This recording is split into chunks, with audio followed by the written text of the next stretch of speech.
Good evening, everyone. Happy August, and welcome to tonight's public hearing. I am now calling to order August 1st, 2017. Madam Clerk, do you mind calling the roll? Thank you and good evening. Councilmember Steve Leonardis. Here. Councilmember Marcia Jensen. Here. Councilmember Barbara Spector. Here. Vice Mayor Rob Rennie. Here. Mayor and Chair Mariko Sayak. Here. And if I can ask all of you to join me with the Pledge of Allegiance.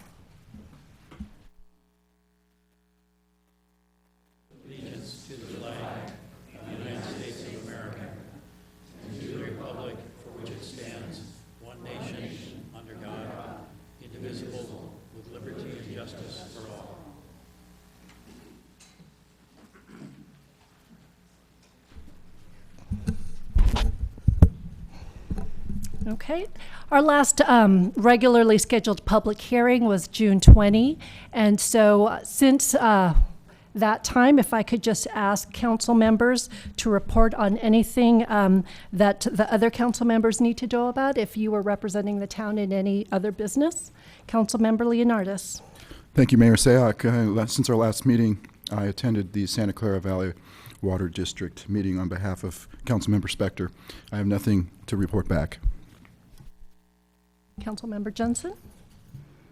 I don't think I have anything to report unless I'm forgetting a policy committee meeting. Two policy committee meetings. Okay, since our last regularly scheduled meeting, we did have two West Valley mayors and managers meeting, various ceremonial events, and I did want to acknowledge that during this recess, we did get the correspondence from many of you about our traffic and wanted to let people know ahead of time that that is scheduled for our September 5 meeting. So for any and all who would like to discuss the cut-through traffic, please share and provide those comments on September 5 or provide written comments as you have been doing until then. Vice Mayor? Thank you, Mayor. On July 12th, I attended the senior picnic with you. Also today, I met with a citizen over the LAFCO Commission that meets tomorrow. And then I did several things for the Silicon Valley Clean Energy Authority, where I'm chair. I was given notice by the CEO that he is leaving us at the end of August. So on July 10th, I called a special meeting of the board to set in motion the hire process for that. On July 11th, we had a subcommittee formed during that meeting, and on July 11th, we met to work on the interim CEO selection. And then on July 30th, we met with the two internal CEO candidates with the subcommittee. Also, on July 31st, I attended a meeting of the different community choice aggregators hosted by the Bay Area Air Quality Management District in San Francisco. It was all the chairs of all the CCAs in the area. And also this morning, our subcommittee, which is a different subcommittee for hiring the permanent CEO, met to discuss with our recruiter and set in motion the process for that. I think that covers everything. Thank you. Councilmember Spector. Thank you, Madam Mayor. Good evening. Since our last regular meeting, I had met with developers and community members with regard to pending development projects and attended the town's block party. Okay. And Ms. Pravetti, a town manager report. Thank you. It's my pleasure to introduce to you our new library director, Ryan Baker. And you'll have an opportunity to talk with him at future meetings. I'd also like to introduce to you our new transportation and mobility manager, Ying Smith. She comes to us from VTA, so she has a lot of understanding of how to work with that particular agency. So we're really thrilled to have two new staff members as well as other new staff, but since they are brand new, we wanted to make sure that the community knows that those positions are now filled. In addition, we are wrapping up summer reading, and so we are giving out lots of summer reading prizes. So if you haven't yet collected your prize, please come to the library and do so. And then we've also just recently started the recruitment for this year's Leadership Los Gatos. The application is available on the Chamber's website, and applications are due September 11th. Thank you. Okay, thank you. So at this time, we are going to start our consent agenda. We have 11 items on consent. The items that are placed on here will be taken care of in one motion, usually tends towards approval unless something is pulled. At this time, I don't have any cards for any item to be pulled. So council members, would anyone like to make a motion? Councilmember Johnson. Move approval of the consent calendar excluding item 8 per the desk item we received, withdrawing that matter for our consideration. Okay. Second. Okay, all in favor? Aye. Opposed? It passes unanimously. Okay. At this time, we are now at verbal communications. If you are intending to speak tonight, I do ask that you fill out one of our speaker cards. There are several opportunities for you to speak. You can speak on any public hearing that has not already been closed. So I do want to remind everyone, for those that are here for the North 40 Phase 1 application, we are not taking verbal testimony on that, but we are taking verbal testimony on items 12 through 15. And for those who would like to speak under verbal communications, I do want to remind you that this is an opportunity for you to share information with us. However, it would not be appropriate for us to engage in conversation, since this is an item, the item that you raise may not be has not been agendized. If you would like to talk to us one-on-one or would like an answer, we do have our information available with our clerk so that she can prearrange meetings for you. Okay, with that, Robert McCartney.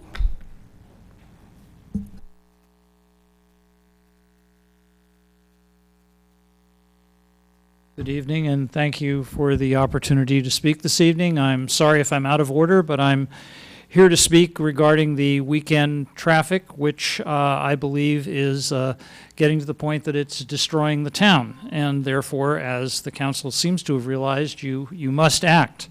At the present time, I think that it's only construction that's keeping the Almond Grove area where I live from the same gridlock that we see now on Blossom Hill, Los Gatos Boulevard, and around there. And in fact, there are a great many warm days left after Labor Day, so I don't foresee this problem going away anytime soon. I hope that the town will be able to apply your many resources to the solution. In my view, it might help to have the Los Altos Hills no-through traffic solution applied to places like Ridgecrest, Massal, Tate, Bachman, and Almendra. That's not enforceable, and of course it can't work on Santa Cruz and on Los Gatos Boulevard. Finally, just an idea of my own, perhaps a little public relations work could be valuable if television cameras were invited to observe our traffic on a typical, say, Thursday morning as opposed to a typical Saturday morning around 10 or 11 o'clock. That might bring to people's attention the fact that Waze, which seems to be the application drawing the people into our town, is a bad application. And since it causes people to be drawn into a gridlock situation in warm weather and also places them in danger from road rage and other bad driving habits that we observe when people get frustrated, I think it would be valid to suggest that it's a public danger, and it might be wise to remove it except in extreme cases such as we had this past weekend when South 101 was closed down due to a fatal accident and people were trying to get to the Garlic Festival. So I strongly urge your attention to this matter because I feel that is extremely serious and definitely must be taken care of. Thank you. Yes, Mr. Vice Mayor, Mr. McCartney is... It's actually just a request for staff if you could provide information on September 5th about the Los Altos no-through traffic solutions that they're using. Okay. Thank you. Rusty Reinhardt?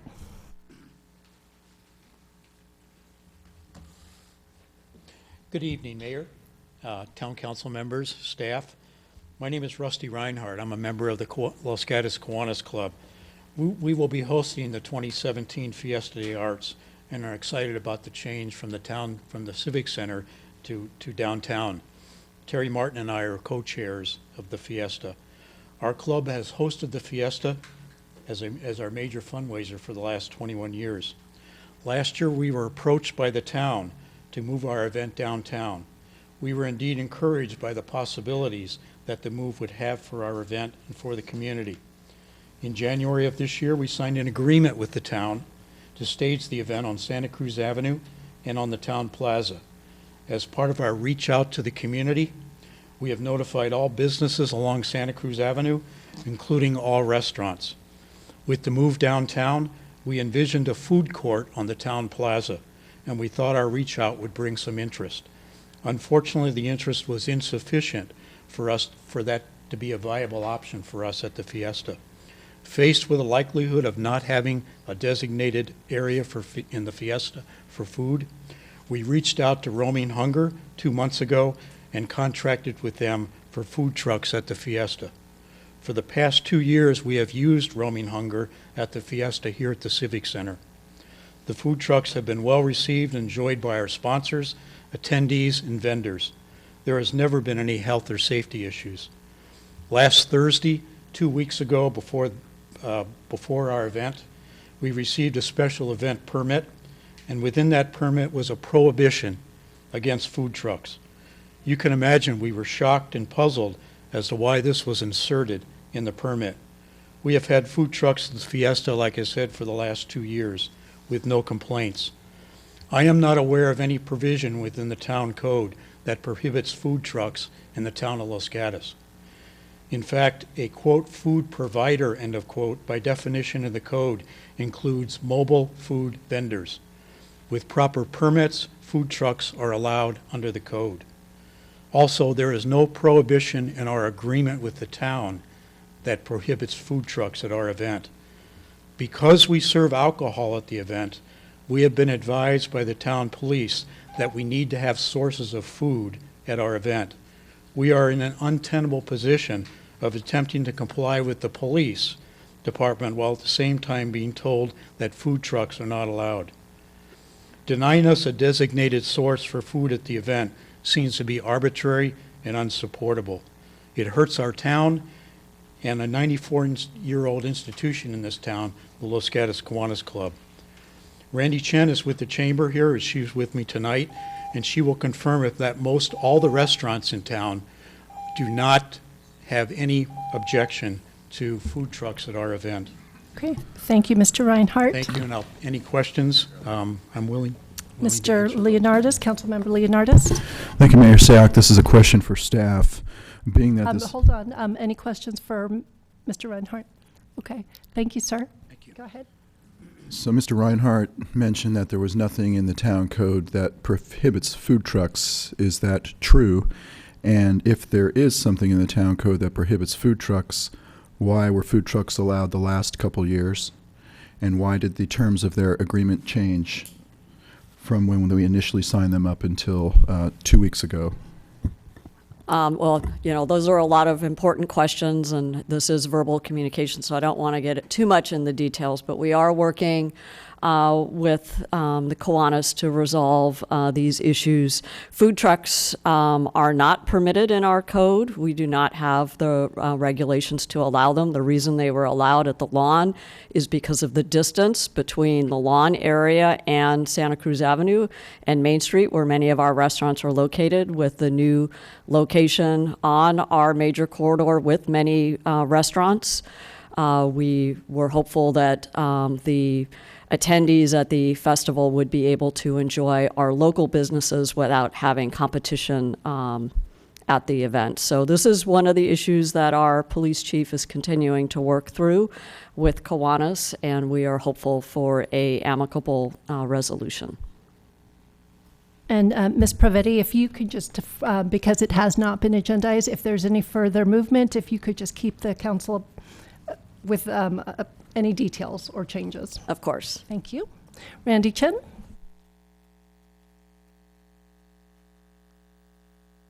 Hi, Randy Chen. I represent the Los Gatos Chamber of Commerce. And I would just like to share with the council that we did do an informal poll of the Los Gatos restaurants at our last Los Gatos Food and Wine meeting. The Los Gatos Food and Wine is a subcommittee of the Chamber of Commerce consisting of our member businesses who are in the hospitality business, restaurants, hotels, and wineries, Approximately 15 to 18 of our restaurants were in attendance, and we did poll them. As Rusty said, they did. Fiesta de Arts did invite all of them to participate, but for various and sundry reasons, most having to do with staffing issues, none of them are. So the restaurants in attendance at our July 19th meeting did not object to having food trucks on that one weekend of August 12th and 13th for Fiesta de Arts. Thank you. Yes, Mr. Schultz? Would did it you be have a- possible for the chamber to provide us with the list of that was at that meeting that agreed to not to allow for the food trucks? Sure. Thank you. Okay. Thank you. And John Shepherd's, I'm sorry, Ms. Chen, you have a question from the Vice Mayor. Is it of the speaker? Just another question of staff, Oh, I'm sorry. if that's all right. So, thank you, Ms. Chen. Go ahead. It seems that the real issue might be that the food trucks will be taking business away from the restaurants because of proximity, because of the relocation of the Fiesta de Arts. It never seemed to be a problem the last couple of years. Where would the food trucks be located where they would be such a threat to the downtown businesses, the restaurants? So let me recap a little bit. We do have under Chapter 14 where certain restrictions against food. We don't allow food preparation in the streets. It talks about no push carts without a permit, and then it also talks about certain restrictions, and it talks about 500 feet away from a school, 150 feet away from other businesses. I'm not sure where their proposal was to put that, but you're right. The main issue here that we have to make certain is that by having food trucks, you don't have at your first meeting in September 15 businesses standing up saying, how did you allow food trucks? They took away all our business. So that's what we're trying to balance is that ability to allow for the food trucks, but making certain that the businesses are okay with that. So we'll work through the issue. We know it's an issue that we have to resolve, and hopefully we can come to a solution. Okay, thank you, Mr. Schultz. John Shepherdson. Thank you, Madam Mayor. So this was a read from a letter that was published in the San Jose Mercury News in April of 2016. It was a letter to the editor by myself. In the late 1990s, the state passed pension increases, which were big for police officers, 3.3% per year. Los Gatos has lots of officers per capita, and many in the community are wedded to having them. Los Gatos matched the state pension increases. In 2003, we had 0 unfunded liabilities. Now we have $54 million in employment-related liabilities and no money to fix 17% of our roads in poor condition. The answer, big developments to support the big police department. Hence, we have exploding traffic and financial pressure to approve large projects. If the citizens continue to want the big budget police department, then they must accept the cost. Heavy traffic, big developments, lack of funding to fix roads, and a de facto name change to the city of Los Gatos. It is simple cause and effect, and we have little justification to complain about the loss of the charm of Los Gatos when we as a community were the authors of our own doom. So what's an alternative to big developments? A special parcel tax to fund the police department. It may not be politically popular with some, but if we have a parcel tax that pays for the $15 million for our police department, then we would have funding for things that I would prefer, like the Danville busing program, which I think would be highly popular with the community. It cuts traffic by 30%. A community center, a senior center, a youth innovation center, bike lanes, funding for local services, and a way to keep our town in terms of addressing traffic. So we have a choice. We can continue the way we're going and tax, or we can make a change in our budget. And it shouldn't be just the police department. I think it should be all services. But if we're not going to move there, then, and we're not going to address the long-term debt, then we're going to need to raise taxes. Thank you. Thank you, Mr. Shepherdson. Would you like to submit that for the record, or is that your own personal copy? Sure. Sure. Okay. For the record. Okay. So that concludes verbal communications tonight. We now move to other business, starting with item number 12, which is a recommendation for a records management program policy.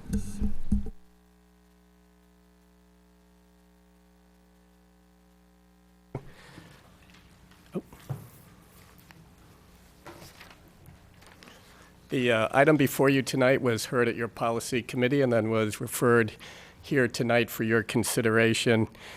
In evaluating our administrative policies when it pertains to records management, one of the things I discovered is that the town currently does not have a policy regarding records management.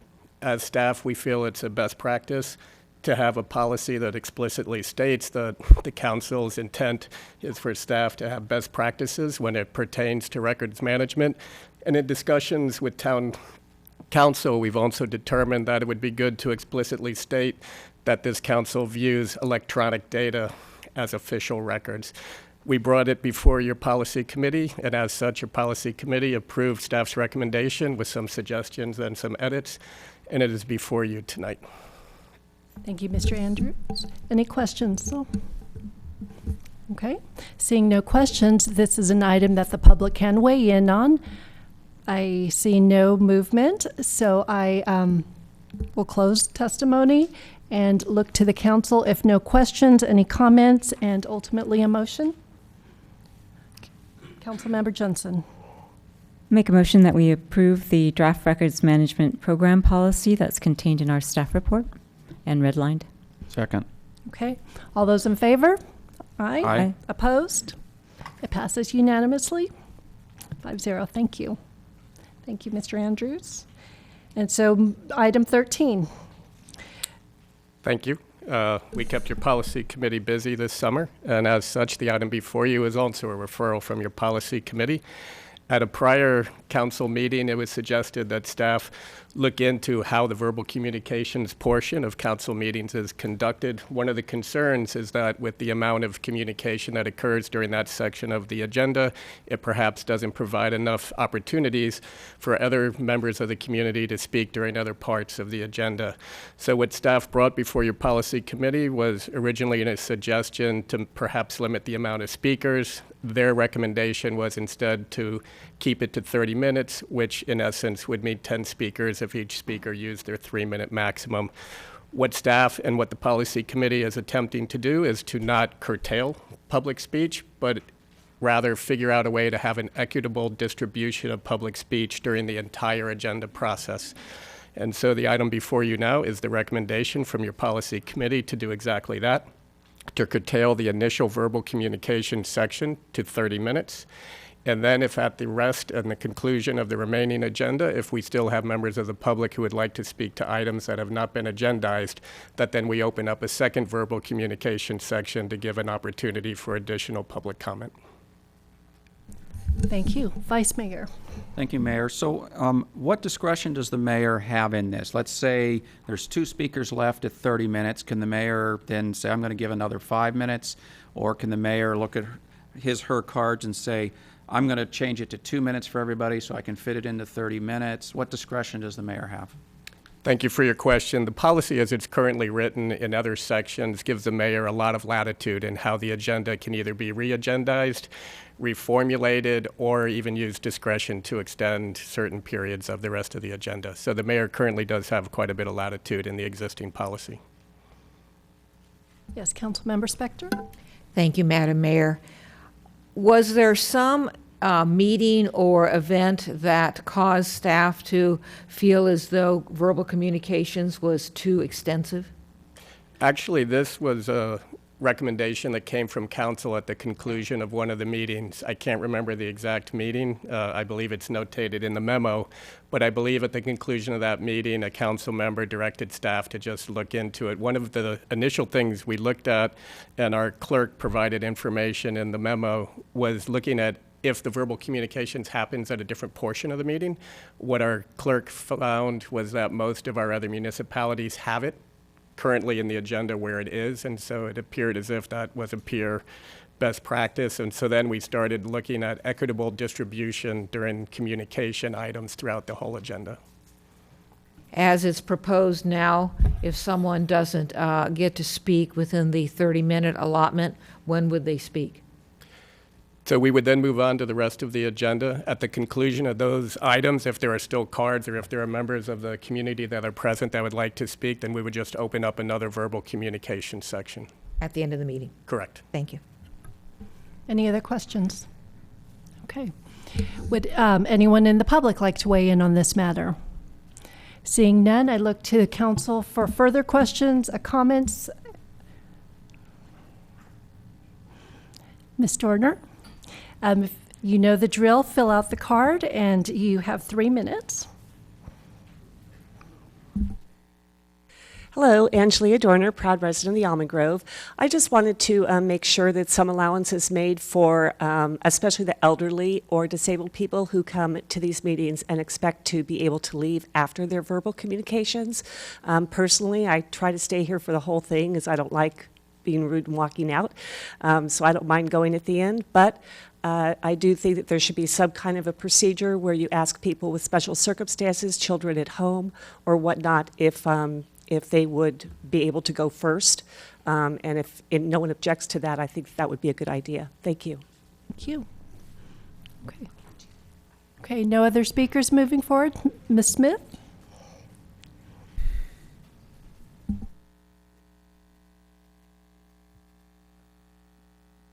Sorry, I just had to come up because I think I'm one of the culprits.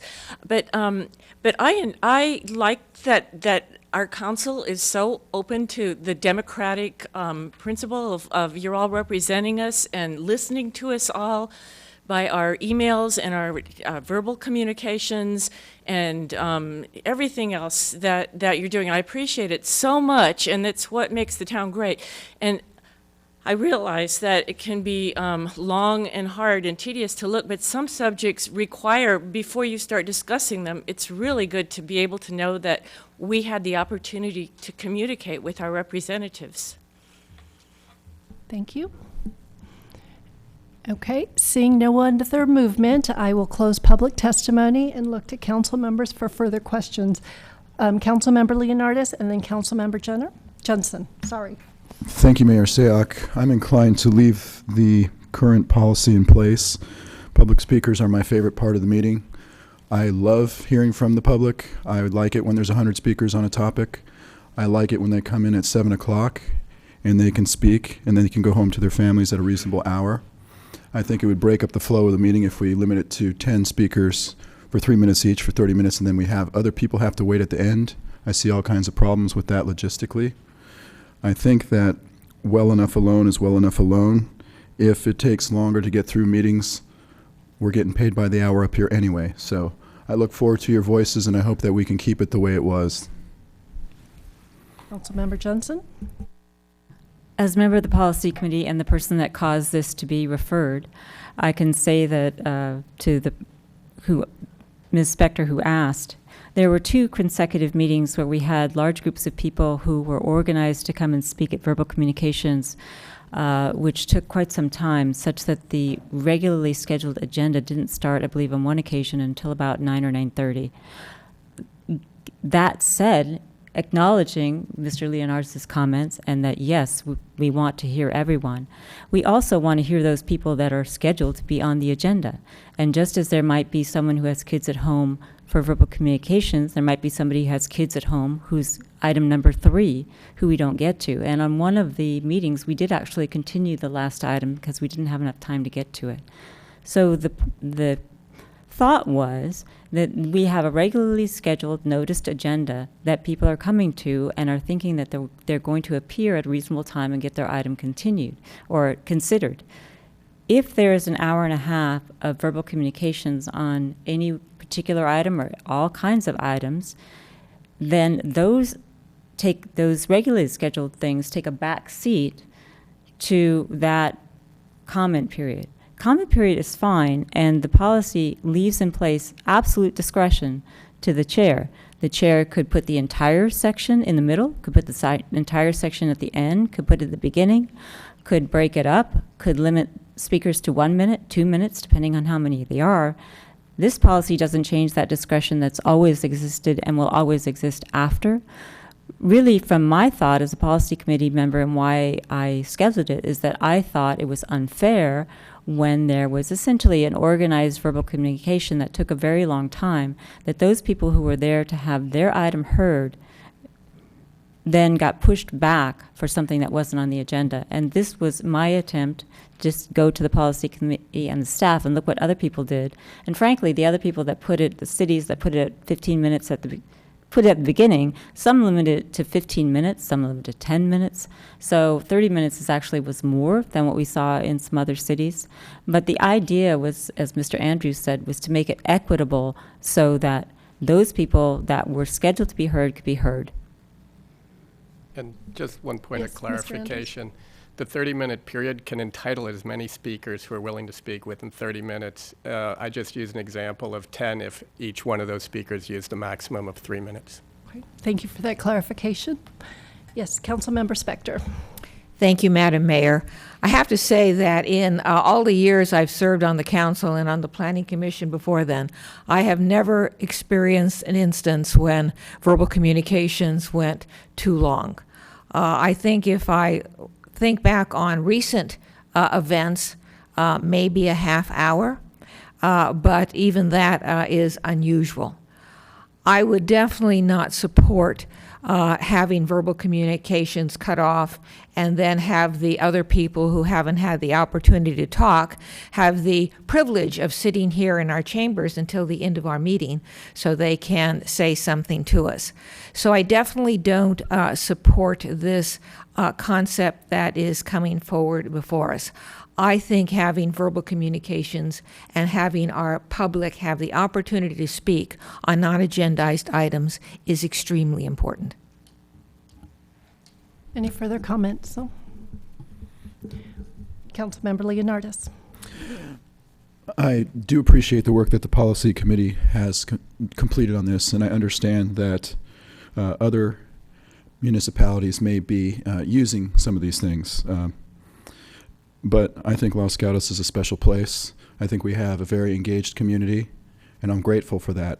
If I had to live anywhere else, I wouldn't be sitting on the dais. So, again, I look forward to all the comments.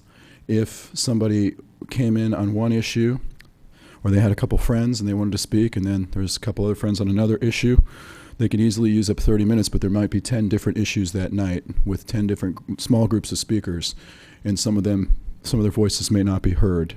So the only way I can live with myself in this job is hearing directly from the public. You have all the best ideas. It's not like we read these books. So I want to hear from you. Bring it, and don't change it the way we have it now. Okay, I'm going to weigh in. I am the second member of the policy committee. And I suppose all five of us have different ways of absorbing information. I actually read what's in front of us, and I encourage and I try to respond as quickly as I can, whether you are emailing me, calling for direct meetings, or meeting in smaller groups. There are many ways to communicate. And so one of the things I want to emphasize is that this is not curtailing the direct relationship that our constituents have with us.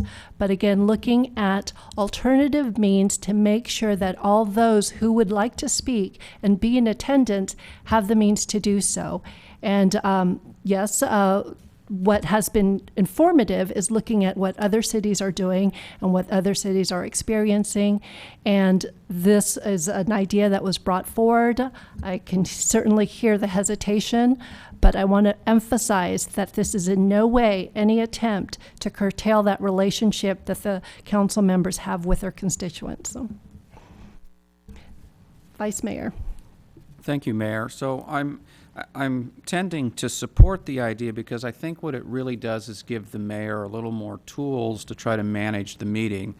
You know, I obviously don't want to cut people off, and I think that the mayor, if she sees that it's going to take 45 minutes instead of 30 minutes, will use their discretion to just go ahead and finish up the speakers.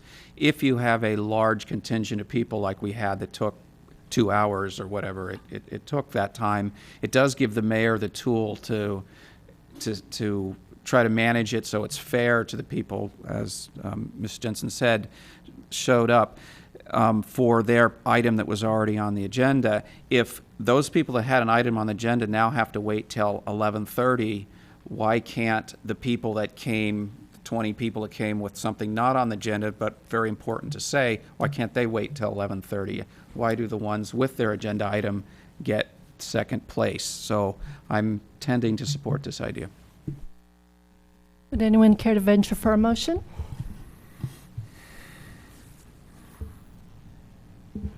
Councilmember Leonardis?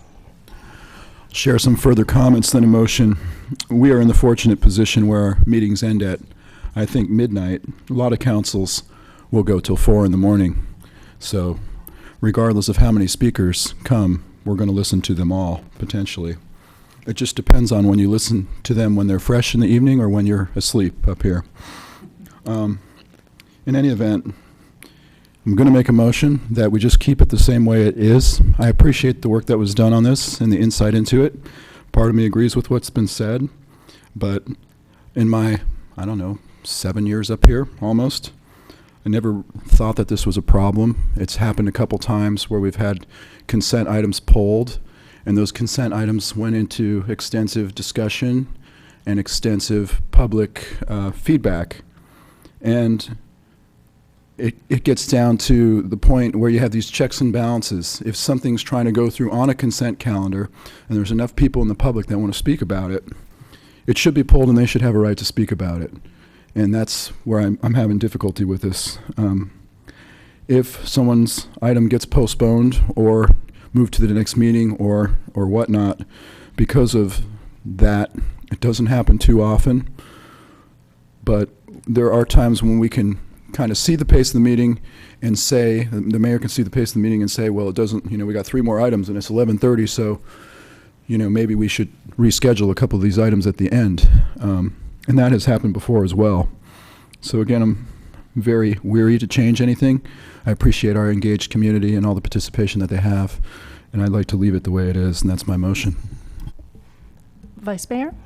Thank you, Mayor. I think I have a question. Mr. Leonardis confused me a little bit. So he's mentioning items on the consent calendar. If people want to speak on the consent calendar, that's not limited to 30 minutes or have anything to do with the 30 minutes, right? They would ask to pull it, and then if 20 or 25 people wanted to speak on a consent calendar item, they would be able to. Is that true?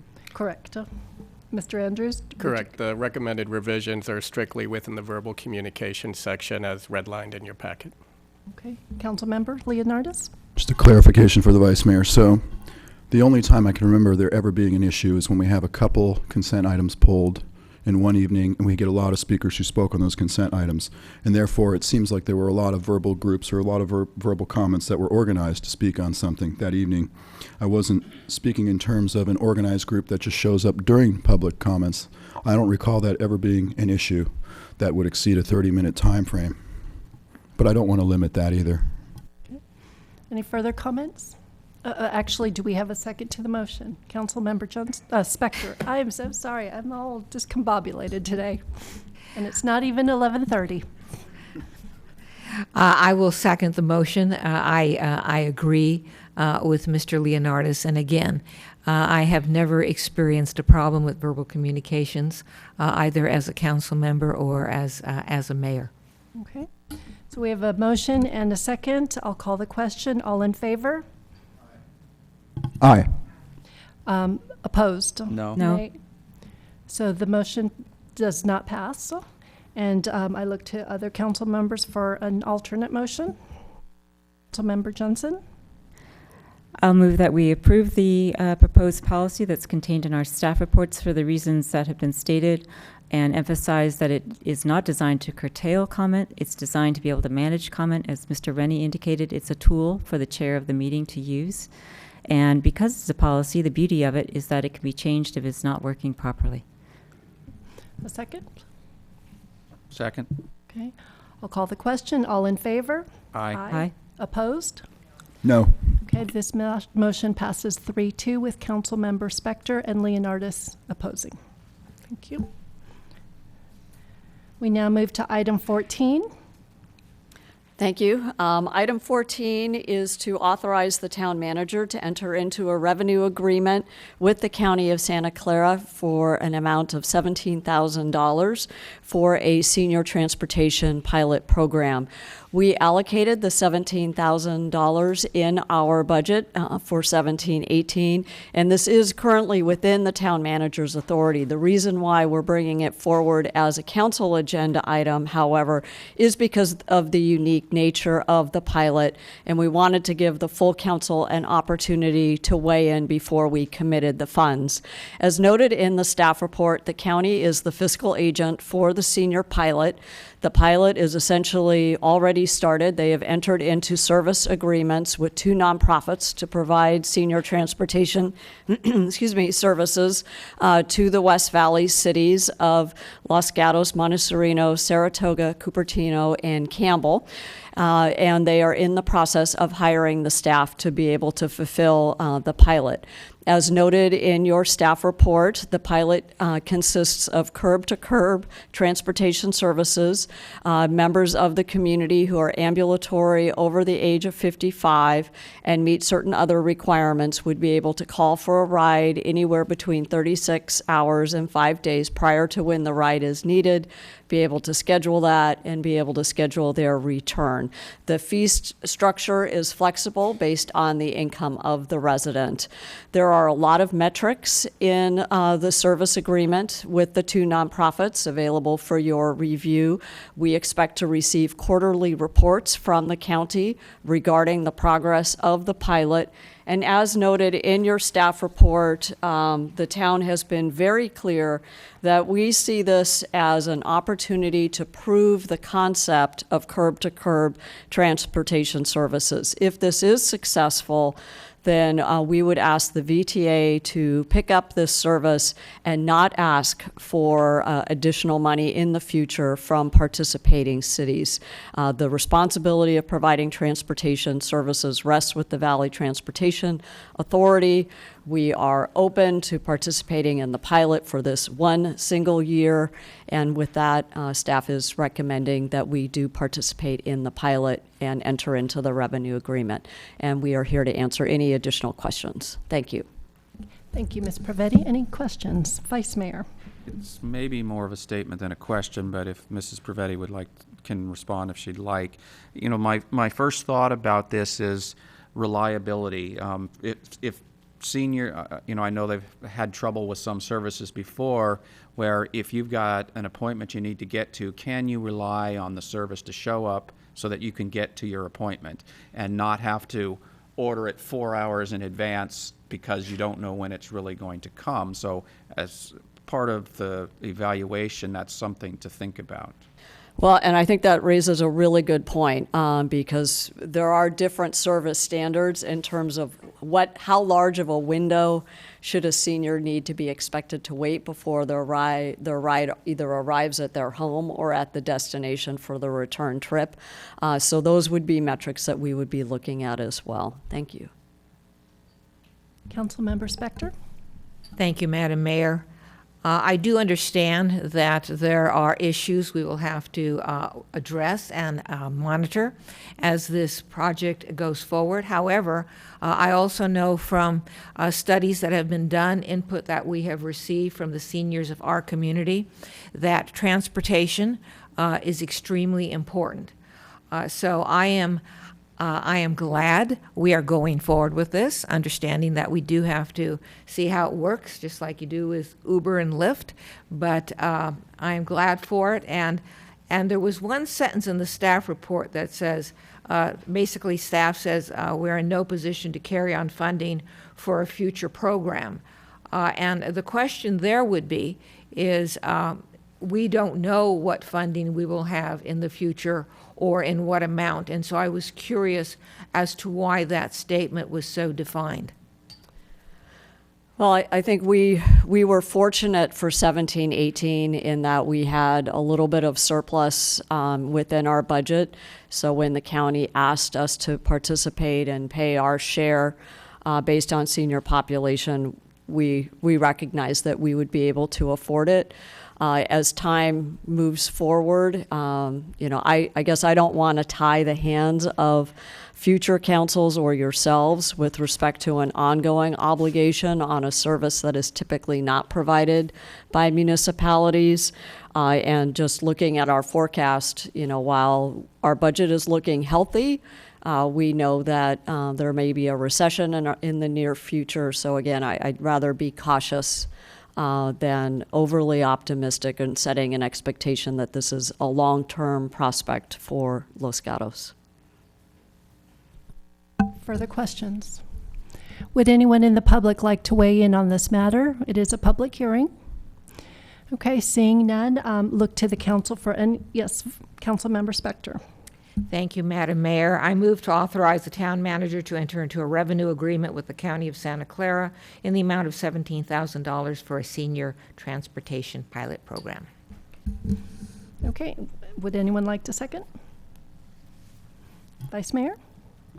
Thank you, Mayor. I'll go ahead and second. And I also want to make a comment. I'm okay with this, but I'm a little bit leery of our position that after this VTA has to take it over, and I'm mostly leery because VTA has a lot of high costs. If this gets stuck into their high costs, it may just kill the program.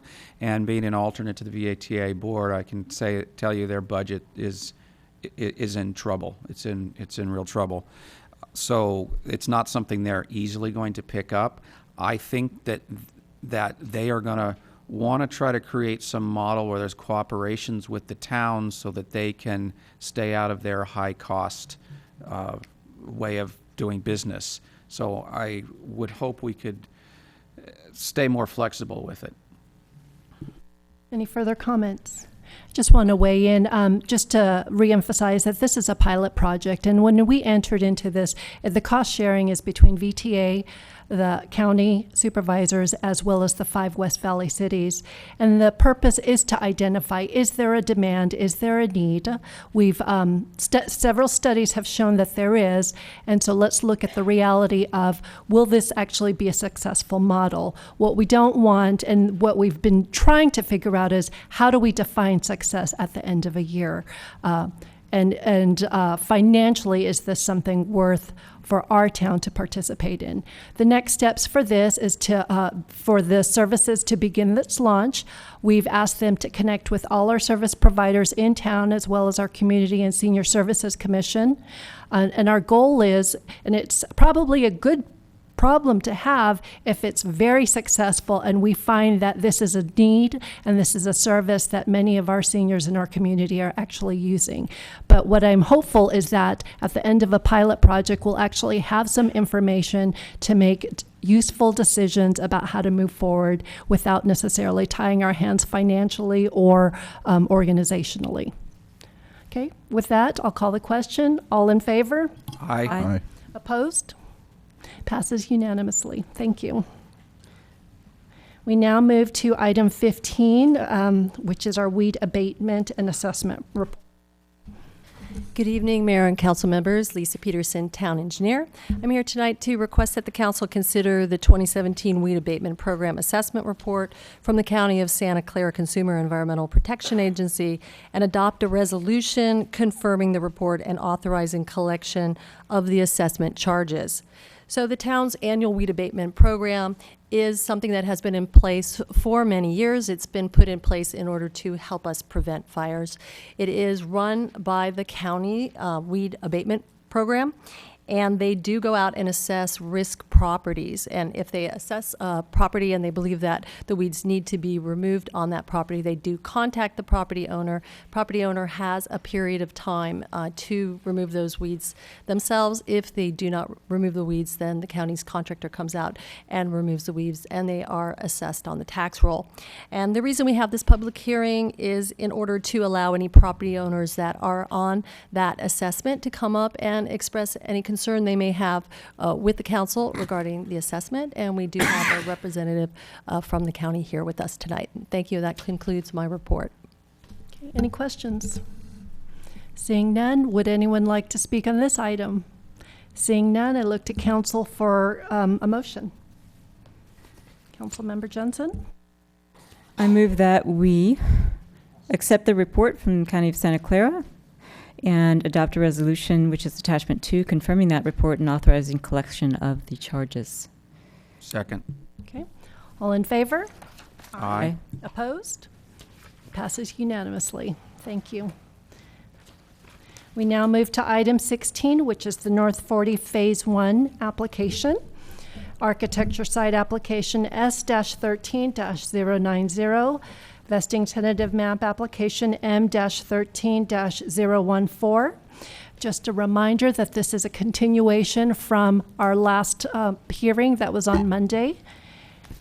Public testimony has been closed, but before we begin into any discussion, I'd like staff to provide an additional report since last week. It's just very short. Since last week, we prepared another staff report and addendum and desk items answering any questions that were received from council and any other major issues that came up. And we're here to answer any other questions and to assist in your deliberations. Thank you, Mr. Schultz. Council members, before we begin, since last week, are there any disclosures that you need to disclose? Councilmember Leonardis? Nothing to disclose. Councilmember Johnson? No. Councilmember Spector? Nothing. And Vice Mayor? Nothing. I do want to disclose that I did have a conversation with the applicant, clarification on some of the things that I've submitted in addition to the staff report. Okay. Any questions of staff? Yes, Vice Mayor.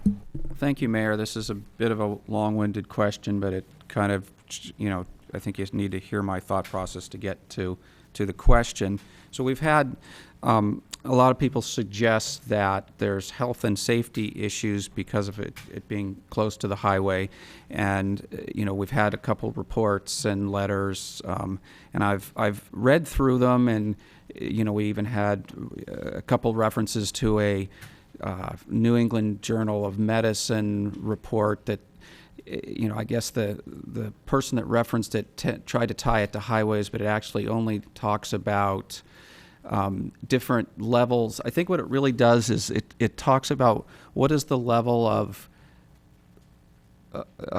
particulates and ozone that is a problem, and it concludes that our standard that we normally work to is probably too high. And then there's some other reports that talk about distances from the highway, 300 feet, 500 feet, 1,000 feet. I think even saw 1,500 feet. So, as a denial item, I think we need to find an objective standard in there. And I guess I don't think I'm finding objective standards in reports or articles. When I think through it, what I would say, it's hard to make an objective standard for how far houses should be from the highway because the highways are different. If I'm sitting next to a highway coming out of the Port of Long Beach with trucks belching diesel, long lines of trucks belching diesel, closer to that highway is probably going to be worse than closer to a highway in Los Gatos where it's partially full of Teslas coming home. So I can see it being difficult. So what I would do instead is say, let's do measurements and then decide based on measurements what the distance from the highway at any particular point should be. So my question is, I believe the EIR has done measurements. Were measurements done and did they follow certain standards? So I'll start, and if Mr. Schultz has anything additional. Yes, air quality was studied. There were mitigation measures required for those studies. To get to some of your reasoning, if the town determined for some reason that in the future we wanted to set our own objective measure for air quality, for instance, then the town would have to take scientific evidence, other evidence into consideration, but we could add in our general plan, in our zoning code, or any other specific plan, a specific measurable objective standard for air quality, for instance. And if we had that in place, then that's something that could have been relied on. In this case, we don't have that. And so those standards, I believe, as was stated in the staff report for this evening's meeting, can't be taken into consideration for that specific topic. Okay, thank you. Yeah, Schultz? the actual standards, so that's correct. Under CEQA, we list out in every single chapter, you'll see what the standards are and what they had to follow. So for the air, it was under the Bay Area Air Quality Management Districts and the CEQA Air Quality Guidelines. So a developer or anyone that comes in knows exactly what they're going to have to follow. In this case, they followed those guidelines. The testimony you've heard is let's change those standards, let's change those guidelines and required maybe different type of particulate matters or at a different location. And that might be something that we want to look into for future projects. But for this project, it had to be in place at the time of the completion, the application was deemed complete. And at that point in time, that standard has been followed, and the court has said we've got to apply the objective standards and can't now make up new objective standards that they want them to follow. Or, for example, even if we were able to do different studies, we have no objective standard that says, that all residential homes have to be 500 feet or 1,000 feet, like you were saying. I mean, we need to, if we want to change that standard, we've got to go through studies ourselves to determine what locations and where we would want further setbacks, do our own CEQA on actually changing our CEQA guidelines and standards. We'd have to do our own CEQA on top of that to determine that those new baselines we're using are adequate and fair. So that's why we can't just now, in the middle of the game, change studies. Thank you, Madam Mayor. Along the same line, if staff could remind me, right now, under the conditions of the application, how far what is the closest the building could be to the 17 freeway? And what, if any, conditions are imposed upon those buildings? So I'll try to pull out the specific provision, but currently, given the new air standards that have been adopted, there's no restriction for building setback, but for outdoor areas, they have to be 50 feet from Highway 17. And I'll double check that, and if I need clarification, I'll let you know. And it looks like Ms. Perbetti might have it handy. I don't have the actual figure, but I do want to acknowledge that today you received correspondence from the applicant's attorney acknowledging acceptance of a potential modification to condition 161 that acknowledged the possibility of future studies, including air quality studies. So that is a potential modification to a condition that you can consider this evening, since the applicant has voluntarily offered to provide that. Okay. Councilmember Spector? And then following up, basically getting back to the second part of my question, which was not only how far you're saying that it's 50 feet for the yard? Correct. And what, if any, conditions relating to the homes that are along that freeway? So Are there none? Well, there's a specific condition relating to air quality that deals with the MERV rating for air filters, and that I believe is 13 or more, which is one of the conditions one of the mitigation measures, from the EIR. Thank you. Councilmember Jensen? Two basic questions, I think they're sort of follow-ups. Just to put in place a basic tenet, the Housing Accountability Act requires us to determine whether or not the project complies with applicable objective general plan and zoning criteria, i.e. the specific plan, that were in effect at the time the application was determined to be complete. So we are just looking at things that are in effect as of that date, which I understand is May 4, 2016. Is that right? That is correct. So anything that we consider after May 4th, or we cannot come up with, as you said, Mr. Schultz, new criteria. We are working with the laws and ordinances and policies that were in effect as of that date, correct? Then one follow-up to what Ms. Pervetti, in answering Ms. Spector's question, indicated that we have had a number of proposed conditions of approval. So I wanted to state what my understanding is, see what Ms. Pervetti says, because of your comment regarding we could change something based upon the agreement of the developer. It's my understanding, and it even actually have found it somewhere.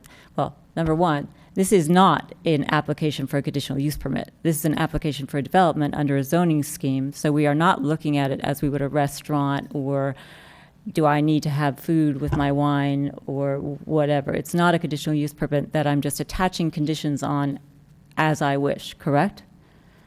That's correct. Okay, so then the second portion of that is that essentially what the specific plan acts as the conditions of approval. That if an application complies with what's in the specific plan, it should be approved, particularly with the by right. So in fact, when I look at the specific plan, section 2.4.1 has a section, quote, permitted and conditionally permitted uses. And then we have a table that those of you that enjoyed the North 40 Advisory Committee meetings know that we spent many hours going through what would be require a CUP and what would not, and that's contained in our table. And one of the reasons that we don't have cottage cluster housing is that it requires a CUP. So just to get in perspective to make sure I understand that a condition that we cannot just simply impose a condition unless a law has changed, or we have a nexus that requires us to do that to some effect, or the applicant says okay. But we cannot impose a condition, a condition on this application absent essentially consent. Is that correct? That's correct. So you would need to either have a town code, the specific plan, a state law, which that's why we have over 150 conditions, because there are a lot of governing rules that are built into this. If there are additional items that the applicant has voluntarily agreed to, those can also be added to the conditions. But that's a fairly narrow scope as identified in the letter you received today. Okay, one just final clarification. So if I were someone on the council, hypothetically, who wanted a particular condition, just make up whatever it might be, and the applicant said, no, I do not care to do that, Mr. Schultz, could I now legally find some kind of objective noncompliance because the applicant chose not to accept my condition? So if they say no to my desire, and we have I now given the legal position of our application, can that be a basis for me finding noncompliance? The court could. So in other words, what you're saying is if we attach a condition that is not based on the objective standards, which is not only our specific plan or general plan or zoning code, but Public Works has many standards, our B&P program is not really a zoning code, but there's all sorts of standards that we do have and the state has. But if we were to attach a condition that was not based on any objective criteria, then the applicant, and it did not agree, the applicant could go back into court and have that set aside. Okay, so under the posture we are now, if the applicant chooses not to accept a condition that somebody wishes to impose, that would not be following the court order. We go to litigation and we do it again. Correct. Okay, thank you. I want to follow up on this specific item. So I heard two different things from staff. I heard about moving forward. There are possibilities for us to look at amending our general plan criteria for air quality. Let's take that as an example.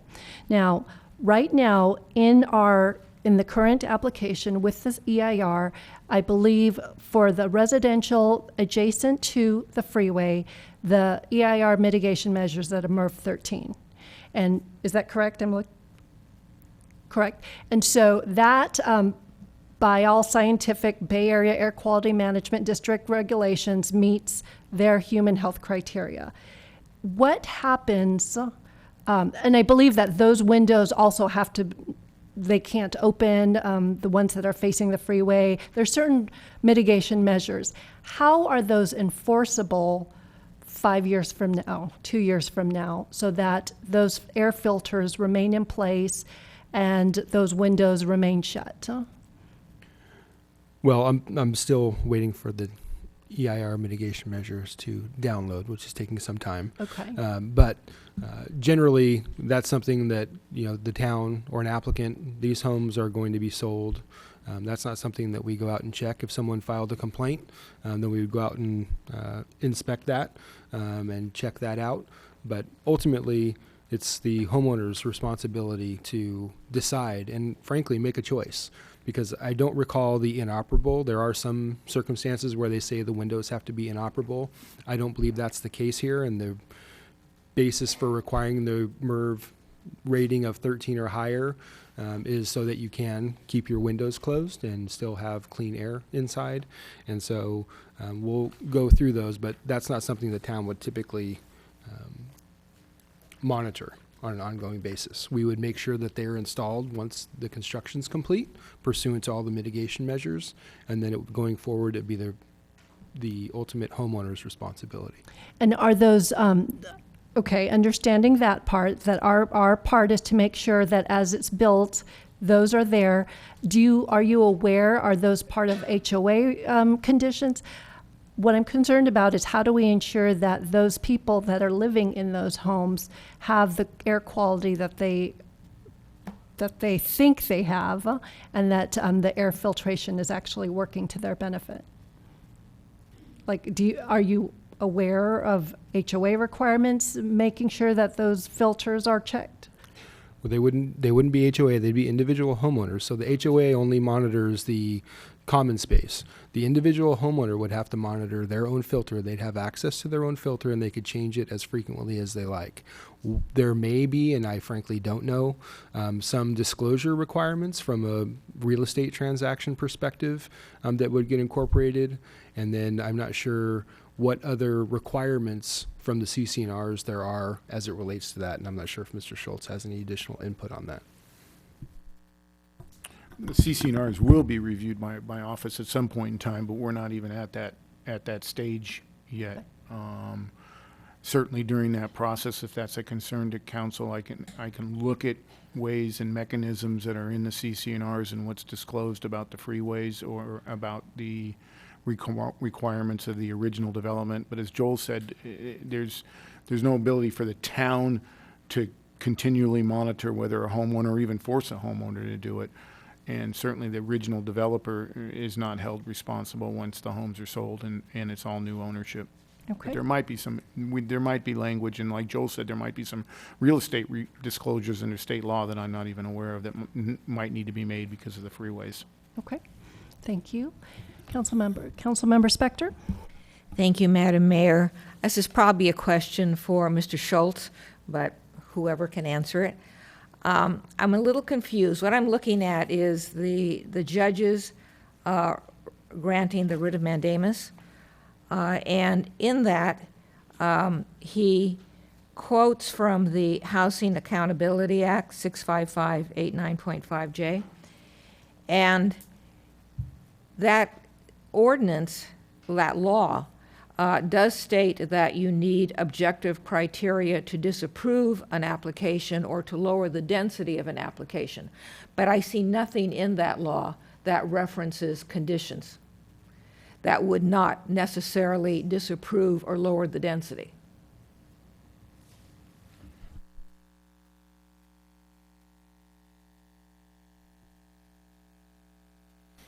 So your question is if you could attach a condition based on a subjective requirement, but it would not in any way change their density requirements, well, then you'd like to be able to put that type of condition in the project. And it just depends on what that condition is, really, what you're talking about. Yes, and I would not. Whether we can require a nexus, then you're even looking at another requirement of substantial evidence. But certainly if the criteria reduces the density or denies the project, then no, it couldn't be. But if it's a requirement to do something based on a substantial evidence of another factor, and it might not be based on objective criteria, it might very well be able to stand up in court. Thank you. Vice Mayor, did you have your hand up? Thank you, Mayor. So questions about traffic. We've received lots of suggestions that traffic changes could be a health and safety issue, perhaps. There's been some suggestions that beach traffic could cause a health and safety issue. I myself have done some dumb moves, like drove to the Lark Avenue car wash on a Saturday morning and not been able to get back home to Almond Grove, and I definitely know how bad traffic is, but it doesn't seem to get to the North 40 area, which is probably 3 or 4 miles from where it backs up. Okay, So, please, everyone, I want to be able to hear all the council members, so let's refrain from comments, please. So my question is, and I see Director Morley's not here, perhaps the town engineer had some input. So we've been monitoring during beach traffic. Do we, is there any evidence of beach traffic really affecting the North 40 area? Thank you, Lisa Peterson, Town Engineer. Though the environmental impact report has been approved and certified by council, and when the environmental impact report is reviewed, it does have a traffic impact analysis that goes along with that. That traffic impact analysis is analyzing the impact of that particular project's traffic on the town. So it does not, and the environmental impact report does not require the project to mitigate for regional traffic. And I guess it's something that maybe I would also throw over to our town attorney as well. I think that was a good segment to start, is to realize that CEQA requires you to analyze the impacts of the project, and it's required to mitigate those impacts to less than significant, so not even back to where it was beforehand, just to less than significant. And it mitigates its impacts, and not the impacts that you're having from beach traffic.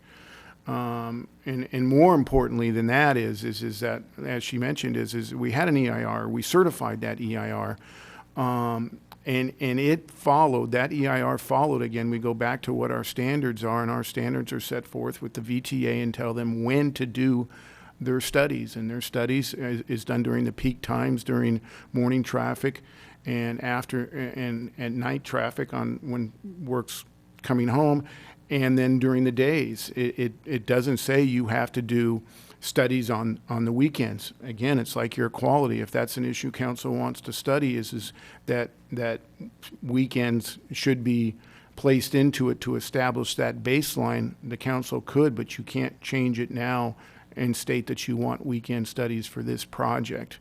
And again, I would say that needs to be completely vetted, because doing a weekend traffic analysis in July is going to be completely different than a weekend traffic analysis in just a couple of months.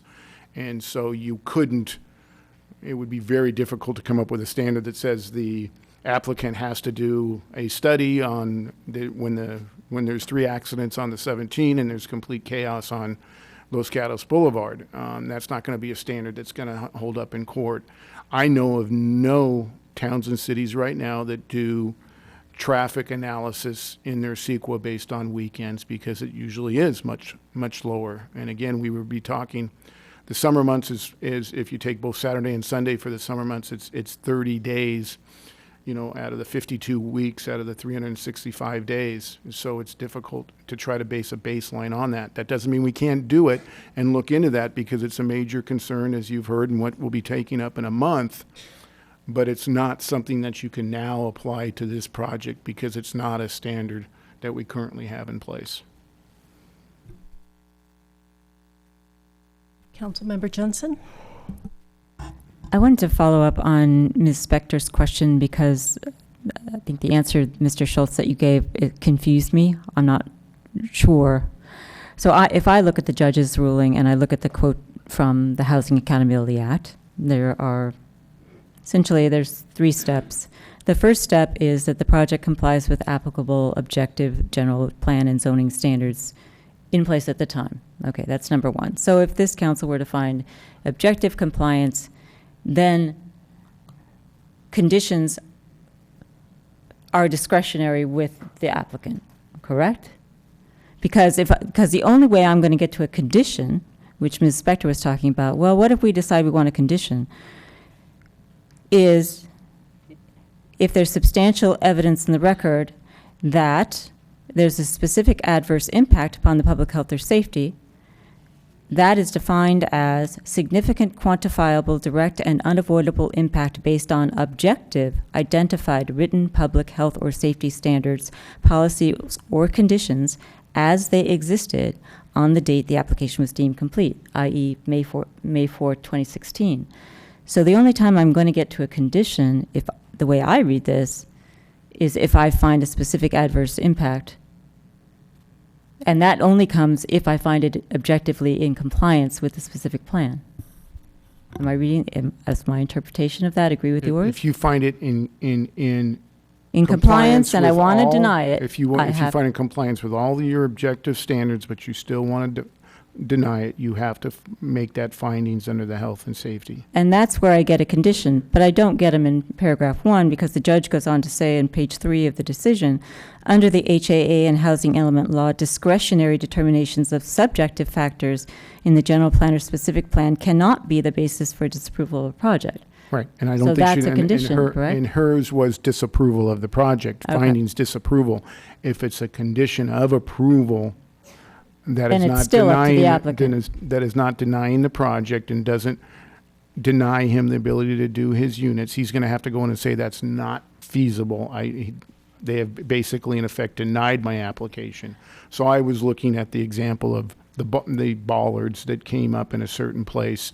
That certainly is not going to deny them the ability to do this project. We have standards, whether they're objective standards that say exactly where to place bollards, but if we find from our public works that would be a addition to this project that would provide protection to the pedestrians, we certainly could put that in and make the argument that I think Councilmember Spector was saying is that we have the ability to place other conditions on any project for health and safety reasons. Okay, so here's my question then. I think we're dancing around each other. Let's imagine that happens and the council makes a motion to approve. The applicant says, I choose not to have that condition. You cannot force me to have that condition. Yet we make a resolution that requires that. We end up in litigation, correct? Because we have imposed something that we are not legally able to impose and they've rejected it. Oops, they've rejected it, right? It's very tough in the abstract to answer that question as to what that condition is. If it's a condition that is in fact going to reduce the density or it be a de facto denial of the project, then yes, we will be in litigation. If it's a requirement that is not going to change their project in any way, I would be surprised we'd be back in litigation over that. So really not knowing what that condition is and raising the risks of exactly what objective criteria. But for denial, yes, it has to be based on objective standards. Mr. Schultz, what may be helpful for those of us who are not in the legal profession, could you explain, without presuming either an approval or denial, what happens once a decision is made? We know that we have to make a decision. It's going to a court. Can you just walk me through? Do you share a resolution? So what exactly happens? The town will write up what's called a return of the writ, where we write up to the judge exactly what transpired and how we complied with the court order. And so that's the first thing that's done. And so this is in addition to the actual resolution that would be passed? Yes, I would attach those as all attachments, explaining exactly what the process was that we went through, that we rescheduled the hearings, we rescinded the previous according to it, and we did X, Y, and Z in compliance with that. If it was a denial, here is our denial, here is why we believe we're in compliance with your order. If it's approval, we've now approved the project. And that is submitted to the courts? Exactly. And that is submitted, and then are you then? If the applicant decides that he's not in agreement with the return of the writ, then there would be additional hearings be scheduled as to whether the writ was followed or whether there's additional orders that have to be made to comply with the order. Okay, thank you. Okay, further questions? So, Councilmember Spector. Thank you, Madam Mayor. I'm going to ask staff a question from page 211 of the specific plan. And it was raised by Mr. Eichinger in the communications that we've had over the past week.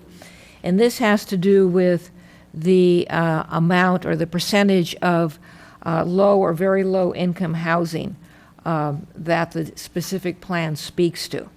Now, it has other words in it, so that's why I'm directing you to it. It says, the maximum height is 45 feet for a hotel and or a mixed use and or mixed income development, including a minimum of 40% extremely low, very low, or low income affordable housing units. So included in that is, for a mixed use or mixed income development, there must be 40% low or extremely low or low income affordable housing units. I believe Mr. Eichinger was using that as a objective standard for requiring more low-income housing than the project currently has. What are your thoughts on it? So again, I'll jump in. I believe there was information provided again in the staff report regarding state density bonus law. So through the state density bonus law, the applicant can request waivers to anything that would preclude them from developing the housing at the density that they're looking at or that they have proposed.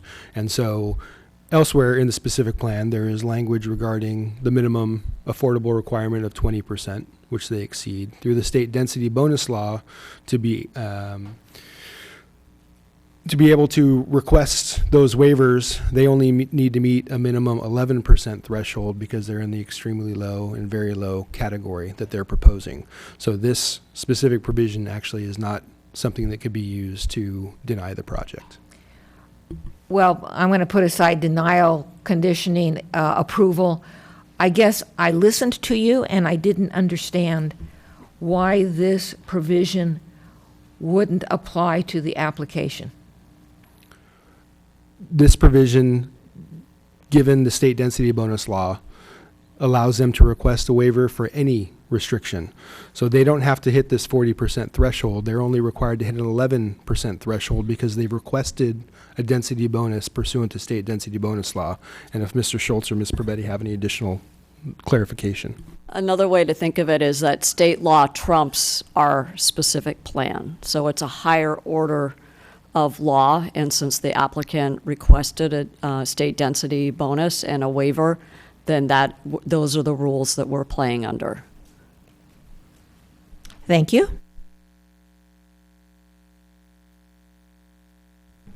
Any further questions? So, actually, I did have a question on the state density, on the state laws and what they trump. So basically, the density bonus and all these various waivers that are being requested, even if we had written, what I'm hearing is that through those mechanisms, because affordable housing is being provided, the burden is on us to show why we would want or why we would be denying any of those requested waivers? That's correct. In effect, it's very similar health and safety, significant adverse impacts that you'd have to find. And that's the same threshold for the Housing Accountability Act. Okay. Any further questions? Okay.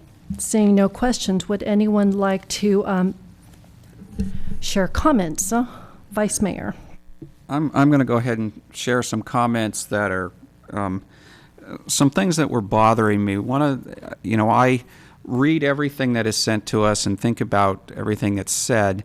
And some of the comments that have been bothering me were ones we received, fortunately not as many the last couple weeks, but certainly before the last meeting, about the senior housing component.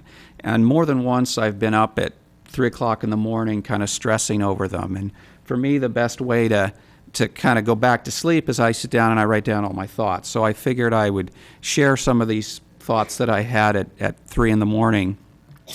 You know, we've received letters and heard public comment that allowing senior housing to be built will be a burden to Los Gatos. I think that really bothers me. I'd like to point out that what is proposed is affordable senior housing, not a convalescent home. Many, if not most, of the seniors living there will be able to walk to Trader Joe's. It's been intimated that because a senior is low income, they're feeble. This is erroneous. There are many people that have lived in Los Gatos a long time, or even all their life, and are part of our community.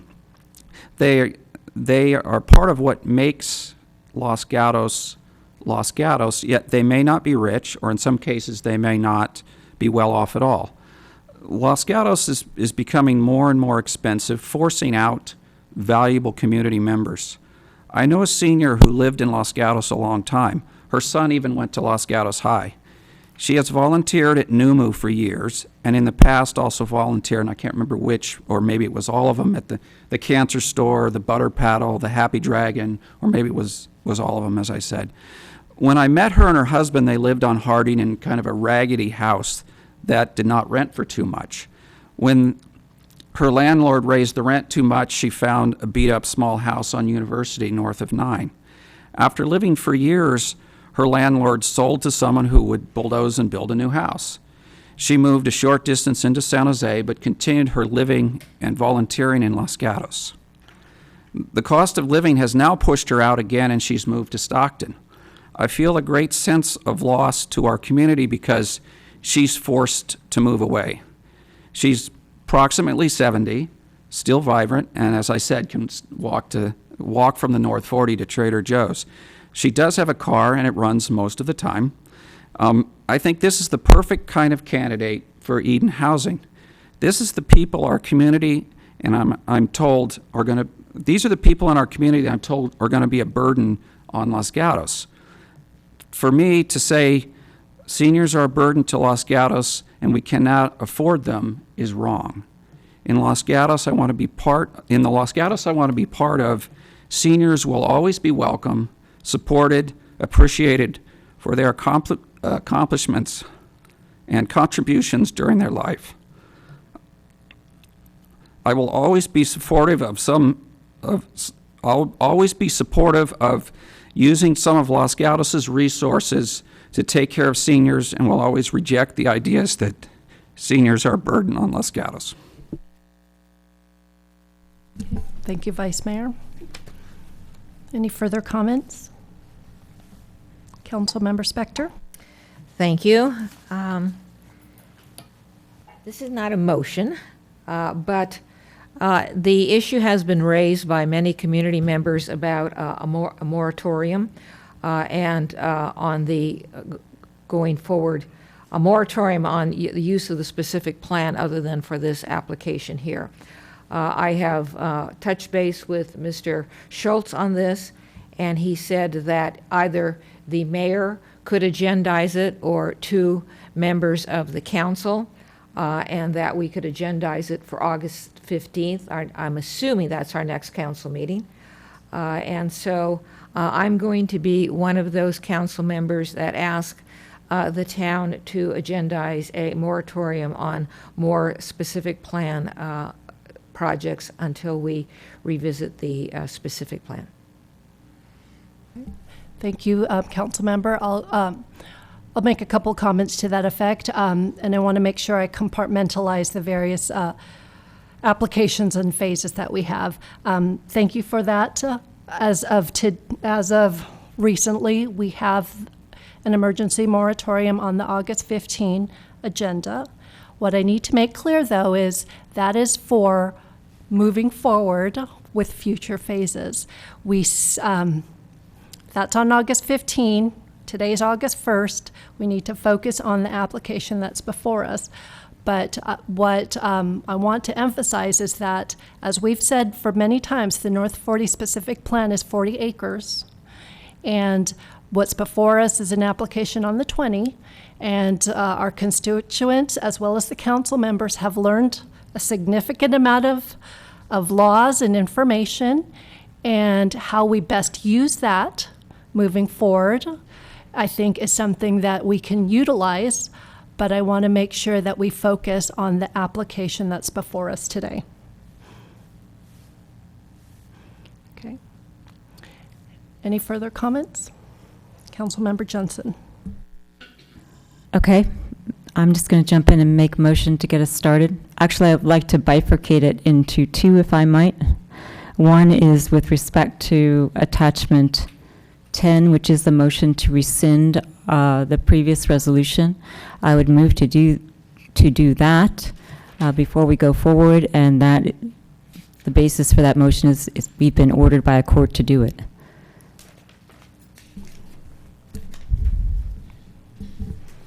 Do I have a second? I'll second. Okay. And so I just want to clarify that this is just Simply to attachment 10. rescind and adopt the resolution that's contained at attachment 10. Okay. I'll call the question. All in favor? Aye. Opposed? No. Okay. It passes 4-1 with Councilmember Leonardis in dissent. Okay, and the second motion is going to be long, so I hope people are going to be taking notes. We are in a different posture than we normally find ourselves when we come to a planning commission or consider a regular development in town, where we consider an applicant, appellant, neighbors. What we're doing tonight is responding to a court order to have a hearing to reconsider the action that we took last year. And we have specific parameters that have been set out in our staff report and that have been set out by the court as to exactly what we get to consider, how we get to consider it, and how we get to move forward. So this is not a normal posture of considering a land use application in Los Gatos. We are taking action pursuant to a court judgment, and we need to do that based upon the legal rulings and the court judgment that we have. So hence my questions about CUPs. This isn't a CUP, it's an application, and we are responding to a court order. So my motion would be to approve the application and adopt the resolution that's contained in attachment 12. In order for me to adopt that resolution or the council to adopt it, we need to find that there are essentially that the application complies with the specific plan objectively. I would cite to the entire record in support of that. I would cite to, in particular, the transcript of September 1st, 2016, pages 31 to 33, and pages 85 to 90, and also set out some particular items where it does comply. The first being the section 1.4 of the specific plan called Relationship to Other Planning Documents, which says the specific plan is consistent with and furthers the objectives of the general plan. So we actually, in the specific plan itself, say that it's consistent with the general plan. Section 1.5.1 of the specific plan says the North 40 specific plan is also a regulatory document. The requirements of this specific plan supplement and in some cases supersede the zoning ordinance within the plan boundary. So again, we're looking to this specific plan to determine what the objective criteria are and whether or not it complies. Given those citations, and I'll go specifically to some that were set out by both the applicant and were also mentioned on September 1st. First, open space, section 2.5.4. 30% is required, 39% has been provided. 2.5.4D, publicly accessible open space. 20% minimum of the 30% is required, 85% has been supplied. A two-story minimum in the 15% of residences in large district or buildings have to be two-story, that's at 2.5.2A2. 29% have been supplied in the application. New commercial is maxed out at 66,000 square feet per table 2.2. Well, actually, it's maxed out at 435,000. The application has 66,000, so it complies with table 2.2. It complies with the residential setback required in 2.5.9 and Table 2.6 of our specific plan on Lark Avenue. The height on Lark at 25 maximum is complied with at Section 2.5.2A2. Residential parking, 579 is required, 581 is supplied at 2.5.8 and Table 2.4. Mixed-use parking and commercial use parking has also been supplied as required, in some cases more than supplied, again at 2.5.8.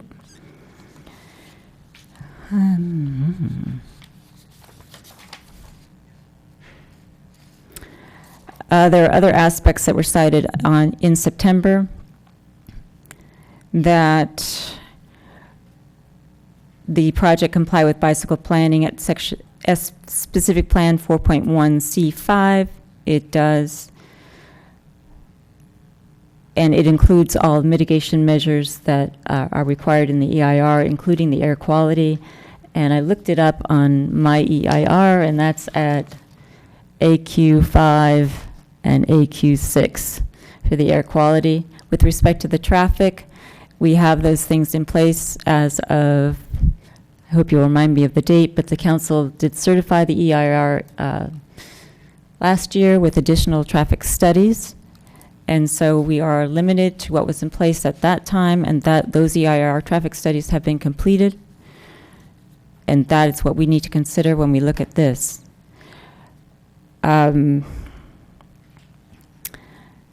So I'm trying to do this very matter-of-factly. I will go on and talk about some conditions of approval that were included by or proposed by the mayor at attachment 18, and then were responded to by the applicant indicating whether or not they accepted them, which is somewhere.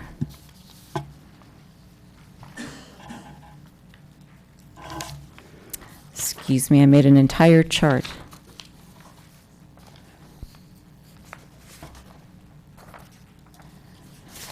So my preface to this is that I don't believe the council is in the position of asking for conditions of approval for the reasons that the specific plan does set out the conditions of approval. This is not a CUP, and unless we have a particular nexus or determine that there's a specific adverse impact to health or safety, I don't think we can do that. So I'm going to get to my chart. Just somewhere.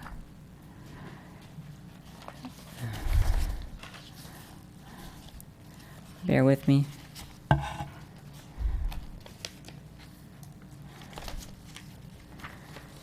Darn it. I made an entire color-coded chart, but I'm just going to go through it. Oh, there it is. Yay. All right, attachment 18.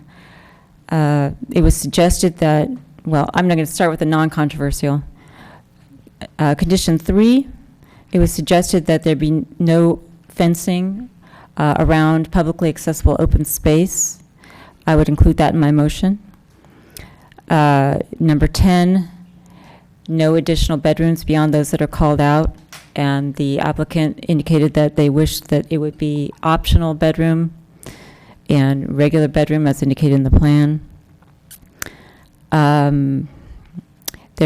Condition 58 was to encourage employees to use shuttles and alternative parking. I would include that. Condition 87 asked for Class 2 bike lanes. The applicant in its letter today indicated agreement with that with some modifications to the language. I would include that.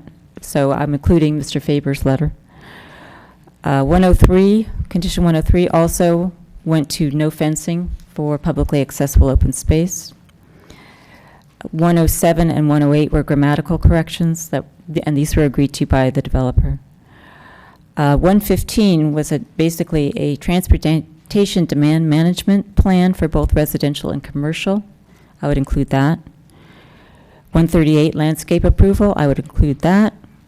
148 was drainage. I would include that. 149 and 153 were grammatical. I would include those. 158 was opt-in email notice. I would include that. 161 was an agreement for future studies, whatever they might be, including air quality, to be funded by the applicant. I would include that. And then I'm going to go back to the ones I did not mention that were noted, and I know that some council people care about. One was that we offer trees that are removed to the public.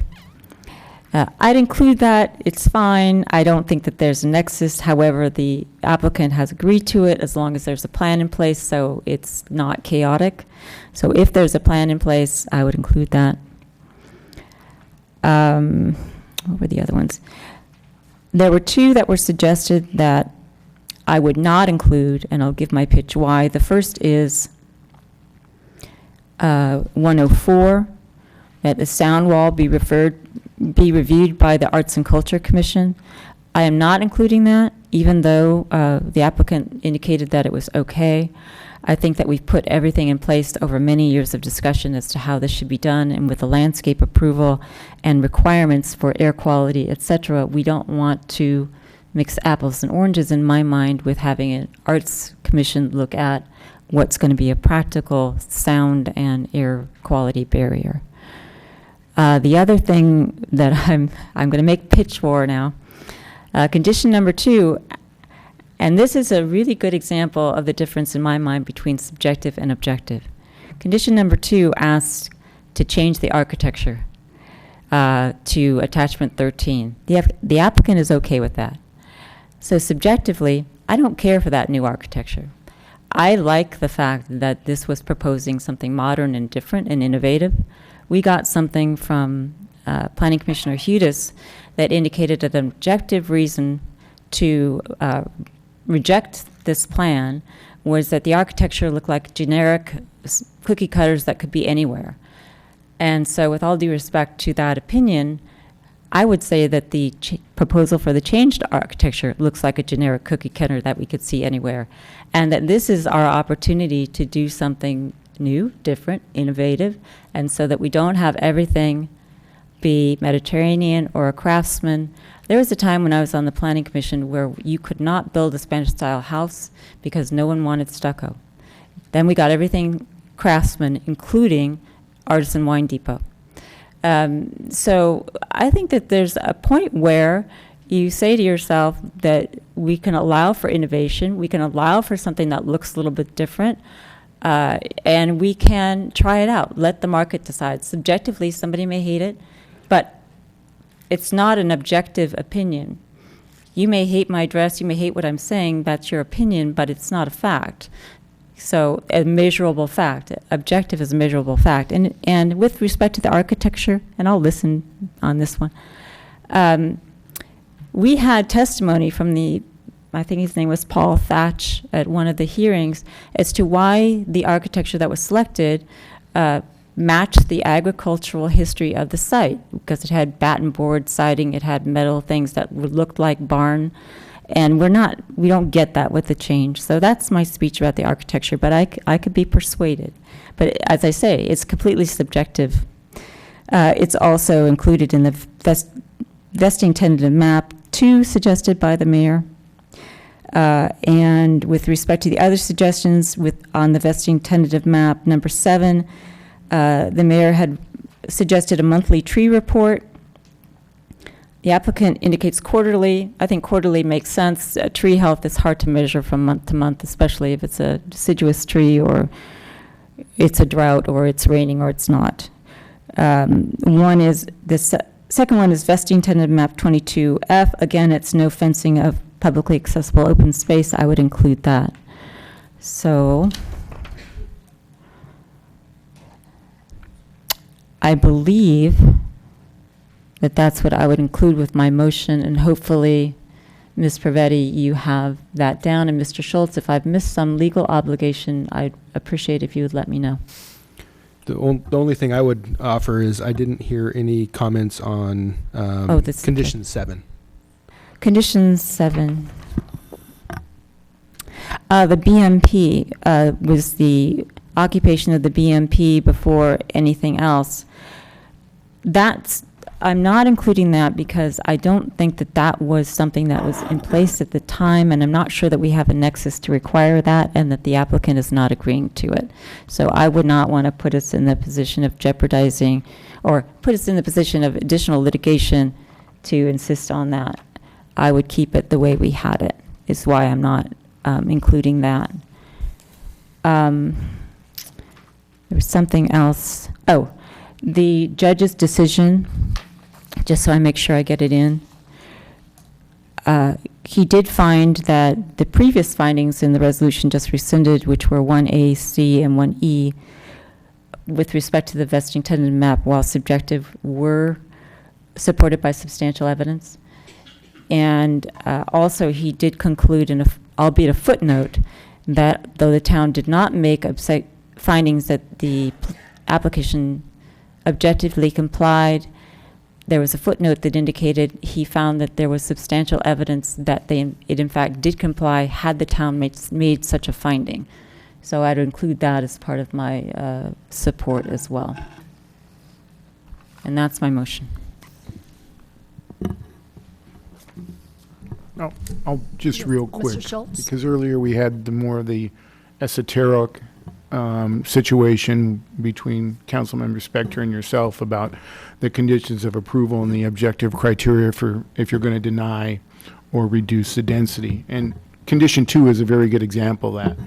It certainly isn't based on an objective standard, but it is allowed under the by right and the housing element, and even under the Housing Accountability Act, for you to make architectural design changes if in fact it doesn't effectively de facto. For example, if your condition was actually going to have to make the homes out of gold bricks, then that would be a de facto denial.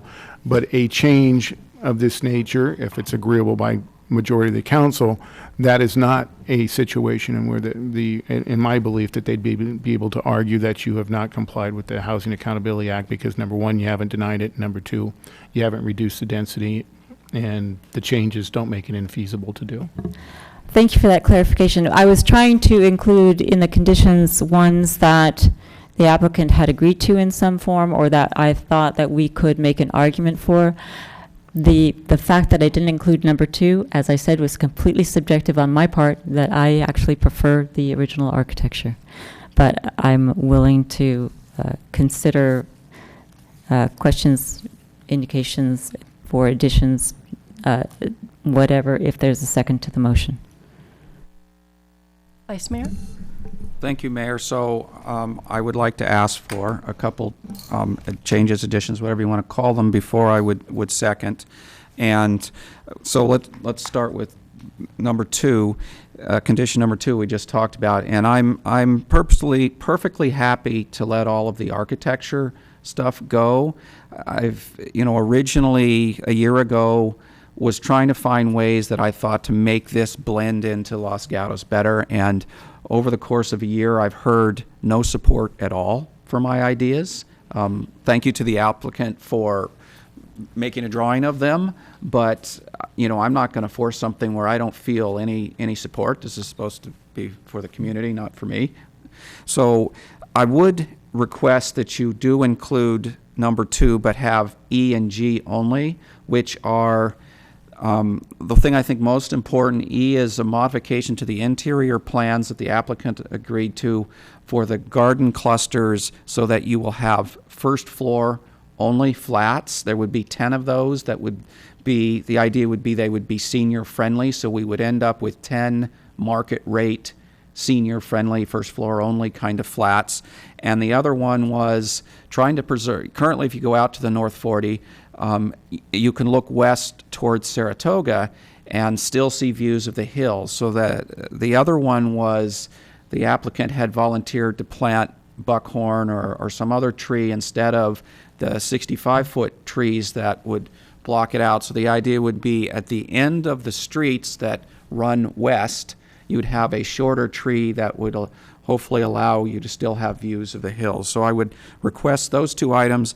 And then the other one, I'm not as married to, but on the Class 2 bike lanes, it struck me to say they must have Class 2 might be limiting. I realize they have a plan and they'll go do it, but I would maybe change the wording to Class 2 or better. And if you're worried about what does better mean, you maybe instead would say Class 2 or Class 4, and the town engineer maybe can correct me if I'm wrong, but I believe Class 4 is a separated bike lane from traffic, which I would consider better than a Class 2, so I wouldn't limit it to just a Class 2. If Ms. Peterson wanted to just respond to that, if that's okay with the mayor. Yes, thank you. The Class 4 is a separated bike lane. That's correct. So those are my two requests, or maybe it's 3, however you count. Okay, I'm counting them as 3, so I'll take the trees first. I'm just going to do this systematically, anticipating that in case we need a record. These were suggestions that were originally made by Mr. Rennie on September 1st, and they can be found at our transcript on September 1, 2016 at pages 85 to 90. I am fine with the suggestion with respect to the trees. My only concern, and I would put a caveat in the condition, is that I think the applicant has agreed to that, but that whatever trees are chosen are planted in a number and at a height sufficient to affect both a visual screening and an air quality screening, because that was actually brought up at the discussion in September as to whether or not they were needed for air quality screening. Then with respect to the E and G for the flats that are more senior friendly, I would agree to that, bearing in mind that these are not age restricted, so they are more attractive to maybe a senior, but that doesn't mean that they were age restricted to a senior purchaser. Then the separated bike lane, I believe that let's see, I want to see what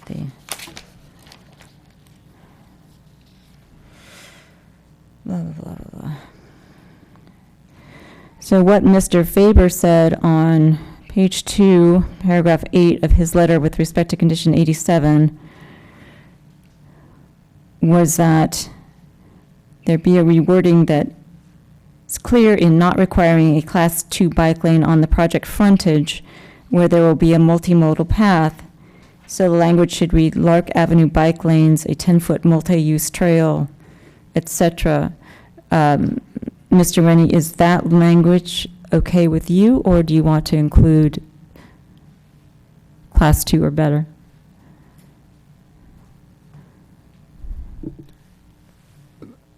So what I believe the applicant was saying was they didn't want to be forced to put a bike lane on the street in front of the North 40, that they already had a better solution that ran through the North 40. I'm okay with that. For the rest of the bike lane that continues from the North 40 down to the Creek Trail, I was suggesting that it doesn't have to be limited to a Class 2 if somebody got the desire to make it a separated Class 4, which I consider superior. Okay, so I will accept that, and I'm assuming that that kind of change can be in my motion, for my purposes of my motion, staff approved. And Mr. Paulson is nodding at me. That's correct. Okay. So I would, with those statements, I would accept your changes. And I'll second based on that. Okay, so there was significant amount of information that was discussed. So let's see if there's any specific questions to that. I do have one question of... that was second by Councilmember? Vice Mayor. So let me just make sure I understand. With regard to the, let's start with what I think the easiest one was, the Lark Avenue bike lanes, which is condition 87. If I could just get confirmation that this in no way affects condition 89, the multimodal path that we agreed to on June 17, 2015? That's correct.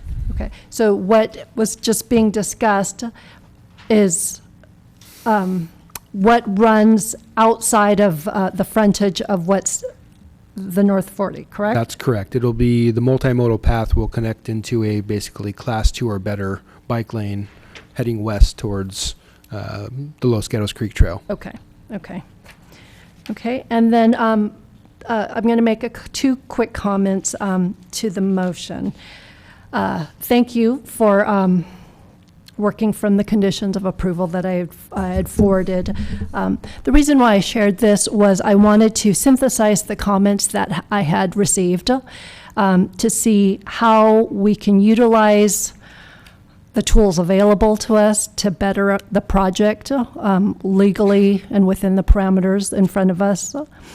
There were two that specifically I wanted to talk about. Condition 2, which talks about the architectural as well as use modifications for buildings 24, 25, 26, and 27. And the reason why I asked for this to be included, and the wording is very specific, that it's the applicant may work with staff. If you recall the commission hearings as well as the council hearings, there was significant discussion on the two buildings that front Los Gatos Boulevard, and how it just stood out, basically. And what are the options available to us without having to change the entire application? My hope was by providing some flexibility in this language, it gives the applicants the ability to work with our staff at a ministerial level to see if there are options to change the usage so that it's not limited to just residential. There are several options available. Live-work was being discussed, similar to what is in the transition district. And I wanted to provide a flexibility so that those 4 units, those 4 buildings could be looked at without further public hearing, without reducing density, without reducing the scope of this, to see if there were some accommodations that could be made.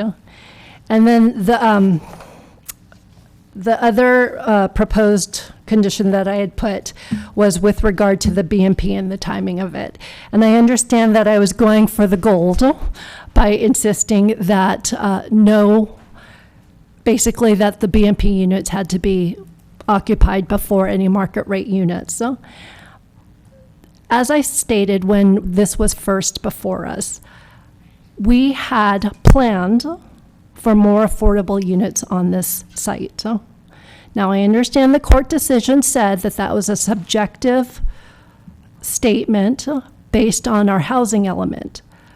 But my thinking is, if we are going to only get 49 affordable units, I want to provide some security that those units are built and that we see some progress before the market rate units are placed. Now, I understand first, the financially, that makes it very difficult if I insist that that becomes the first. But I do think there's some wiggle room between 1 and 200.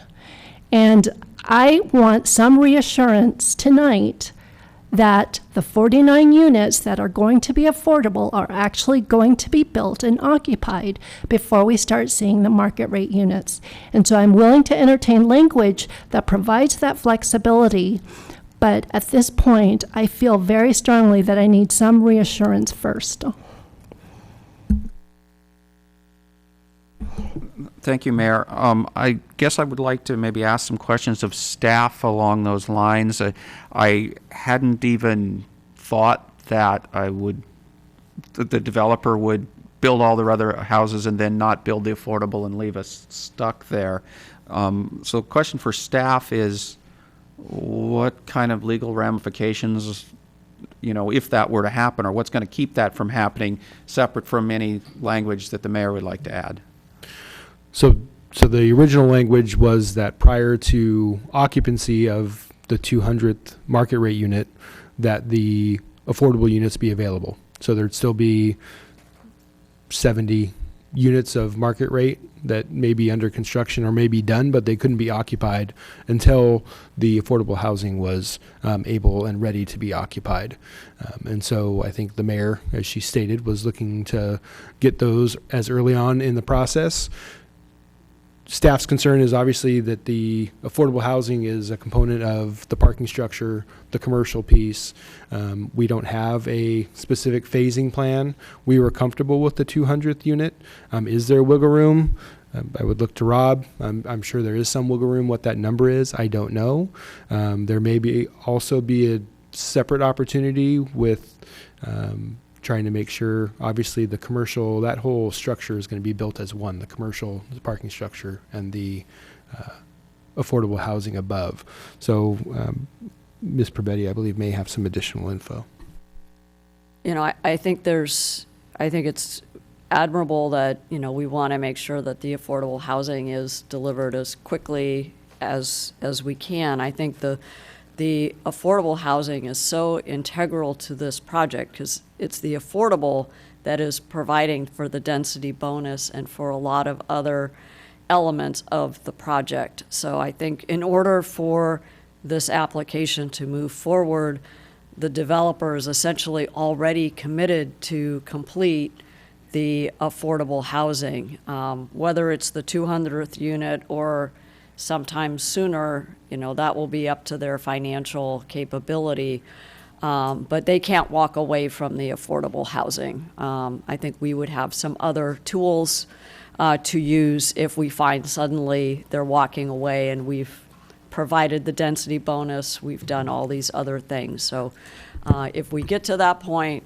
you know, we would work with our town attorney to figure out what that remedy would be. But the way this application is structured, I think they're pretty much committed to having to build those affordable units. And if I could sort of, I think I was asking kind of the legal question, which you were starting to touch on, but I mean, would we have, let me use the word a nexus to sue the heck out of them if for some reason they built 200 units and then never got around to building the affordable units? And what if they went bankrupt before they did it? Okay, what if they're not bankrupt, they just lost interest and went away?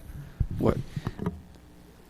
So the incentive is obviously to pick a number that guarantees that happens. We can't predict the future. Yes, they could be halfway through and file bankruptcy. Whoever picked up the property through the bankruptcy is going to be subject to the same conditions, though, and have to, if it's 200, have to build those units. But they could come in at a later date.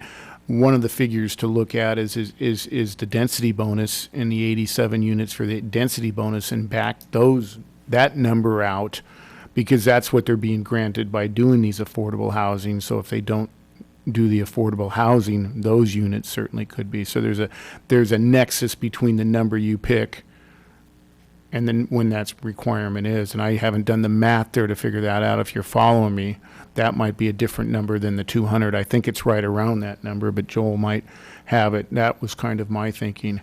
But there isn't any objective standard to this. And if you pick 0, I'm sure the applicant would be back in court saying you have, again, de facto denied me because you've made the project infeasible because I can't build the parking structure and the affordable units from a financial standpoint.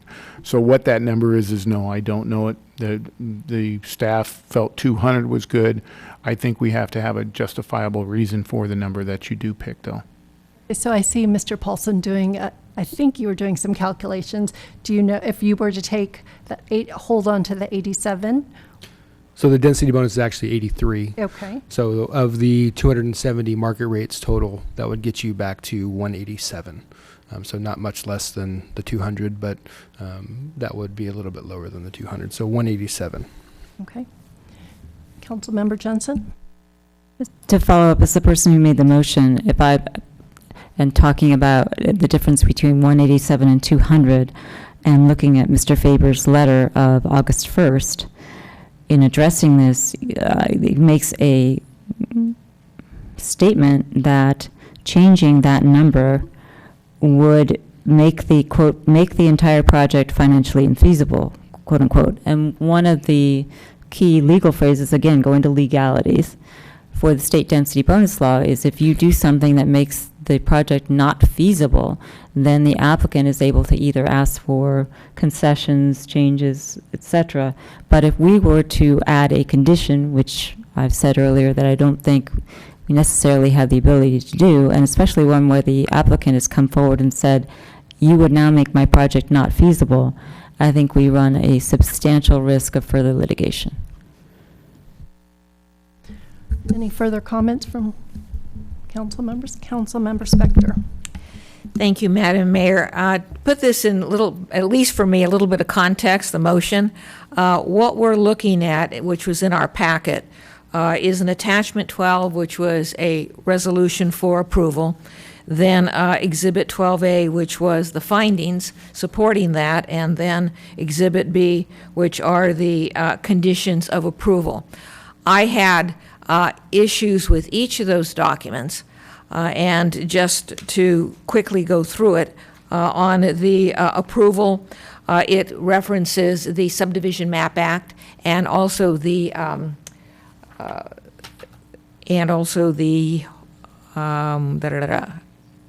ANS. And in both of those cases, the court had findings. I would have expected those findings to be included in that document. Then in 12A, which are the findings, there was a finding I could not have made, which is the property owner cannot maintain the structures as they exist, which is talking about the structures on the property. And then there's a section which is called required findings to deny a waiver, and there's numbers 1 through 3, which actually made no sense to me. And then when we get to the last document, which is the conditions of approval, I did not have any issues with the conditions as contained there. I would have totally supported all of the condition modifications that the mayor had suggested, and not just some of them. So that's the specific. I want to step a little bit back up to the general, because the last couple meetings, this council has had people testify about NIMBY relating to maybe the council, definitely the town. And I've always found that somebody that uses the term NIMBY when they talk about you, not in my backyard, are trying to criticize you. And I just want to put this in context, because in the 1980s, when I first started working with this town, we, the town, adopted a rent mediation ordinance. We were one of the first to have done that in the state of California. And in fact, when we did it, we had to fight forces all over the state of California, and we did it. And then when we in Los Gatos adopted our secondary unit ordinance, we did it, and not only that, we did it really well. And this past year, we've even strengthened that. And then we also have, actually, this is my favorite, the BMPs, the below market price units, which requires development in our town to have below market price units, and they're to be dispersed and not obvious that they are lower priced units. And one of the things I like doing is after a project is completed, I love walking around it and realizing that I don't know where the BMP units are. And it's in that line that I appreciated the fact that the specific plan and the general plan that we're working under, or that we were supposed to be working under for this application, required 112 low-price units, 201 very low-price units. And in 2016, according to the information we had, a low would have cost $523,000. A very low would have cost $327,000. I'm mindful of the fact that 1/5 of the residents in Los Gatos have low or very low income. And instead, what we have in this application, and again, if you're going to take this piece of property, which is our last big piece of property, and following in our history of BMPs and secondary units and rent mediation ordinance, instead of having more affordable units, we get 49 senior units stacked the second and third floor above a market. That's what we get. They're not spread throughout the property, which is what we would have had if we had had the BMPs. But what those 49 units stacked above a market allowed to happen is The developer was able to avoid our BMP ordinance, was able to get a density bonus, and it was able to get incentives, concessions, and waivers. And selling units that in 2016, I'm mindful that it is more now, costing $900,000 to $1.5 million, which required income of $150,000 to $225,000, and a down payment of $200,000 to $300,000. This, as I think what was told to us or testified to us about being a NIMBY, you know, when you think about it, when you think about the history of Los Gatos, when you think about what we tried to do with the North 40 specific town, the town of Los Gatos is not the NIMBY. It is the North 40 that is saying, not in my backyard. And so I want to thank all of the people in this community who have worked so hard on this application. Further comments? Councilmember Leonardis. Thank you, Mayor Sayoc. You know, this process has gone on for a long time, and sometimes I wish it could have just started at the judge's desk and then went backwards. It's like, here's your housing project. Forget about all the exercises at the police station where you put the green dots on the board and the general plan committee or the North 40 committee and all the public testimony, right? I mean, it was like pre-decided, it feels, in the end. With that said, I realized it couldn't go that way. It had to go the way it went. I want to echo some of the comments that Councilmember Spector said. I feel like, yeah, there's different ways to interpret density bonuses, our BMP laws. It's kind of unprecedented. I think this is a case that we don't really have any history. If it were challenged, it could still end up going a different way. I don't know if that will happen, but I feel like, you know, this is a great piece of property. Somebody mentioned economic opportunity. Put AutoNation out there. You know, let's get some sales tax revenue. It's not going to solve our state pension problems, but in the end, we get a housing project. It's about 12 acres. It's not 40 acres. Has a brick wall in the middle of it that ends the road going through the middle of it. You have a lot of ingress and egress problems. People are going to be doing U-turns on Oka Road, Lark Avenue. Doesn't meet the standards of our BMP program. You got 22 low-income units that are not being replaced. You are getting 49 very low-income units for seniors, but that's one housing category that's not for everybody. The comments of the public were heard, but it seems as though the developer, in the end, didn't want to listen to a majority of the support of the community. We had a lot of folks come out and make great comments. They were even concerned about people's health. I guess, in a way, it's good that it's close to the cancer center on the freeway.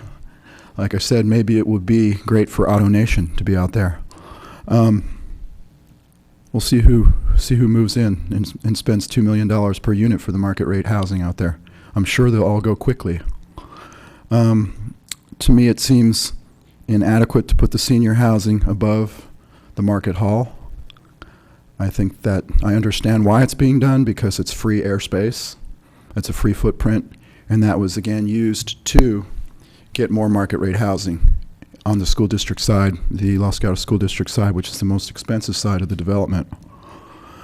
I recall last September when we had extensive public testimony, we had about 17 or 18 bullet points before it went to the judge of things that we made recommendations to planning commission or whoever that were compromises. Spread the housing across all units, add some more market rate housing, et cetera, et cetera. There was a number of things. None of those things were heard. You know, instead I get a call from the developer that says, hey, you know, we got $40 million into this deal and we're just going to sue your socks off if you don't say yes. So thank you for that call, and it's a pleasure being up here serving you and not the people of Los Gatos.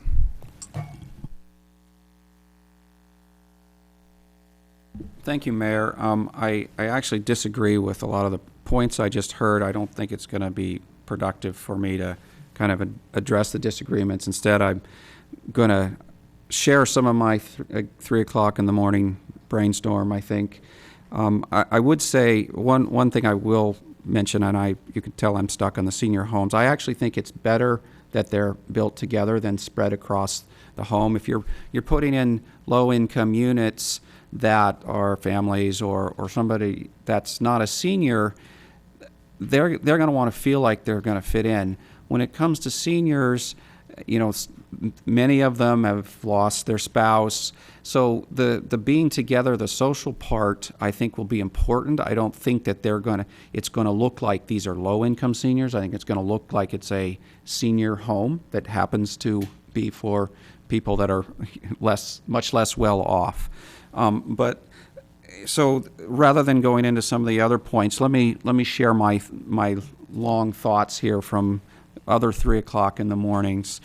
I understand that some people have great anxiety over the thought of the North 40. I've thought about it a lot myself. It's large, and the required 20 units per acre is more dense than most parts of Los Gatos. This size and density has the potential effect on the character and charm of Los Gatos. This will be change for this end of the town for sure.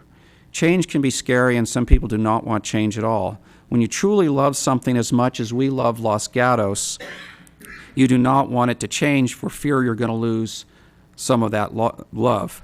Unfortunately, or maybe fortunately in some cases, change always happens. Our job as council members is to manage the change in Los Gatos, to guide the change the best we can to keep Los Gatos a place we love. This project has been more managed than anyone I can imagine, more than anyone can imagine. The specific plan has been discussed and tweaked for years and years, longer than I can remember. It's had as many meetings with public comment with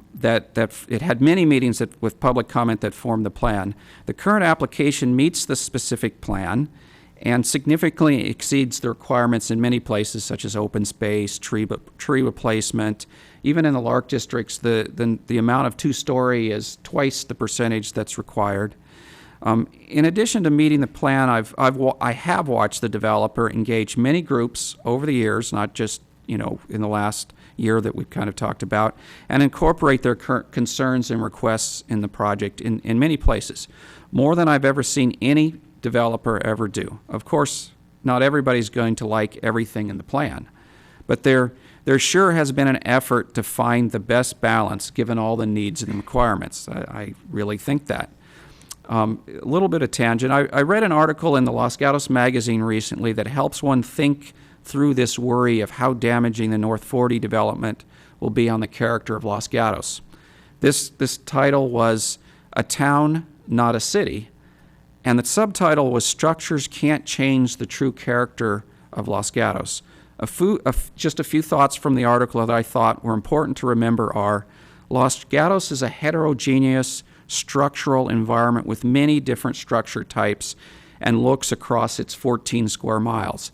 But more importantly, we have the look and feel of Los Gatos not by structures alone, but by our relationships, our sense of commonality, our respect and caring for each other, our civility in our political discourse, our common bond and identity as Los Gatans, whether we live in the Almond Grove, Bel Gatos, La Rinconada, or Vista Del Mar.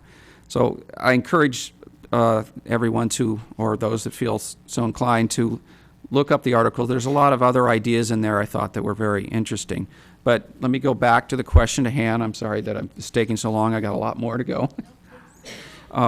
So it's clear to me this project has to happen for legal reasons tied to our state housing element and that Housing Accountability Act, and actually for financial reasons. We tried to deny it. It's already cost us $700,000. Another inadequate denial puts us at risk for millions of dollars in fines. But perhaps more importantly, the housing is desperately needed in the valley. I think it's time to stop fretting about what we can do to stop the project and start looking forward to the benefits. I know that can be hard to do, but think about it. Doesn't it feel better to think about the positives rather than the negatives? So let me go through some of the positives that I see. Of course, senior housing is a strong need with our aging population, and affordable senior even more so. In 15 years, Los Gatos has produced 2 very low units, showing how hard it is to produce them. This project produces 49 very low senior units. At our current rate, that's going to take 360 years to produce. I believe this is a huge benefit to our community and to our seniors, and it's a Herculean accomplishment. Other direct benefits to Los Gatos is, and I think one of my favorites is actually the traffic-related improvements. The improvements at Lark and Los Gatos Boulevard are slated to reduce the traffic delays at the intersection by 26%. For many years, I commuted down Los Gatos Almaden Road and the Boulevard to get on the highway at Lark. Back 10 years ago, it would back up for 4 blocks in the morning. I even had someone slam into the back of me when I had to stop at a green light because the intersection in front of me was a stopped line of cars for several blocks leading all the way back to the left turn lane. I can only imagine what traffic is like there now in the morning. A 26% reduction in wait time sounds pretty good to me. I'm also excited about the bike lane improvements that we've talked about on Lark Avenue. I know the developer has worked with the Silicon Valley Bike Coalition on the design inside the project and on the Lark, and the coalition is very happy with the improvements and are excited that it's going to be a bike-friendly design. I'm looking forward to seeing it and using the improvements. There's also over $6 million worth of benefits to the Los Gatos Unified School District above the usual SB 50 fees. No other developer I can ever think of has offered this amount of money to the schools. In addition, property tax from the site's going to bring $1.9 million to the Los Gatos Unified School District and the Los Gatos San Jose Unified School District each year. The property tax will also supposed to bring $800,000 into Los Gatos' coffers to help pay for our police that you heard earlier are so expensive, road repair, bike and pet improvements, and pension liabilities. I've even received emails from residents from the north end of town that are looking forward to the neighborhood serving restaurants, coffee shops, and retail. Many will be able to walk there and enjoy the open spaces. The project is nearly 40% open space, with 85% of that being public open space. There's space plan that is as large as some of the other parks in our town, so we get another park without having to pay to maintain it. The site is planned to produce 14.5 tons of fruit and vegetables, and you can buy it at the market hall. There's 1,500 trees that are going to be planted on the site. One final benefit, I'm sure there's more you can think of, but a final benefit I want to mention kind of to our greater community is the affordable market rate workforce housing is a crisis in our valley.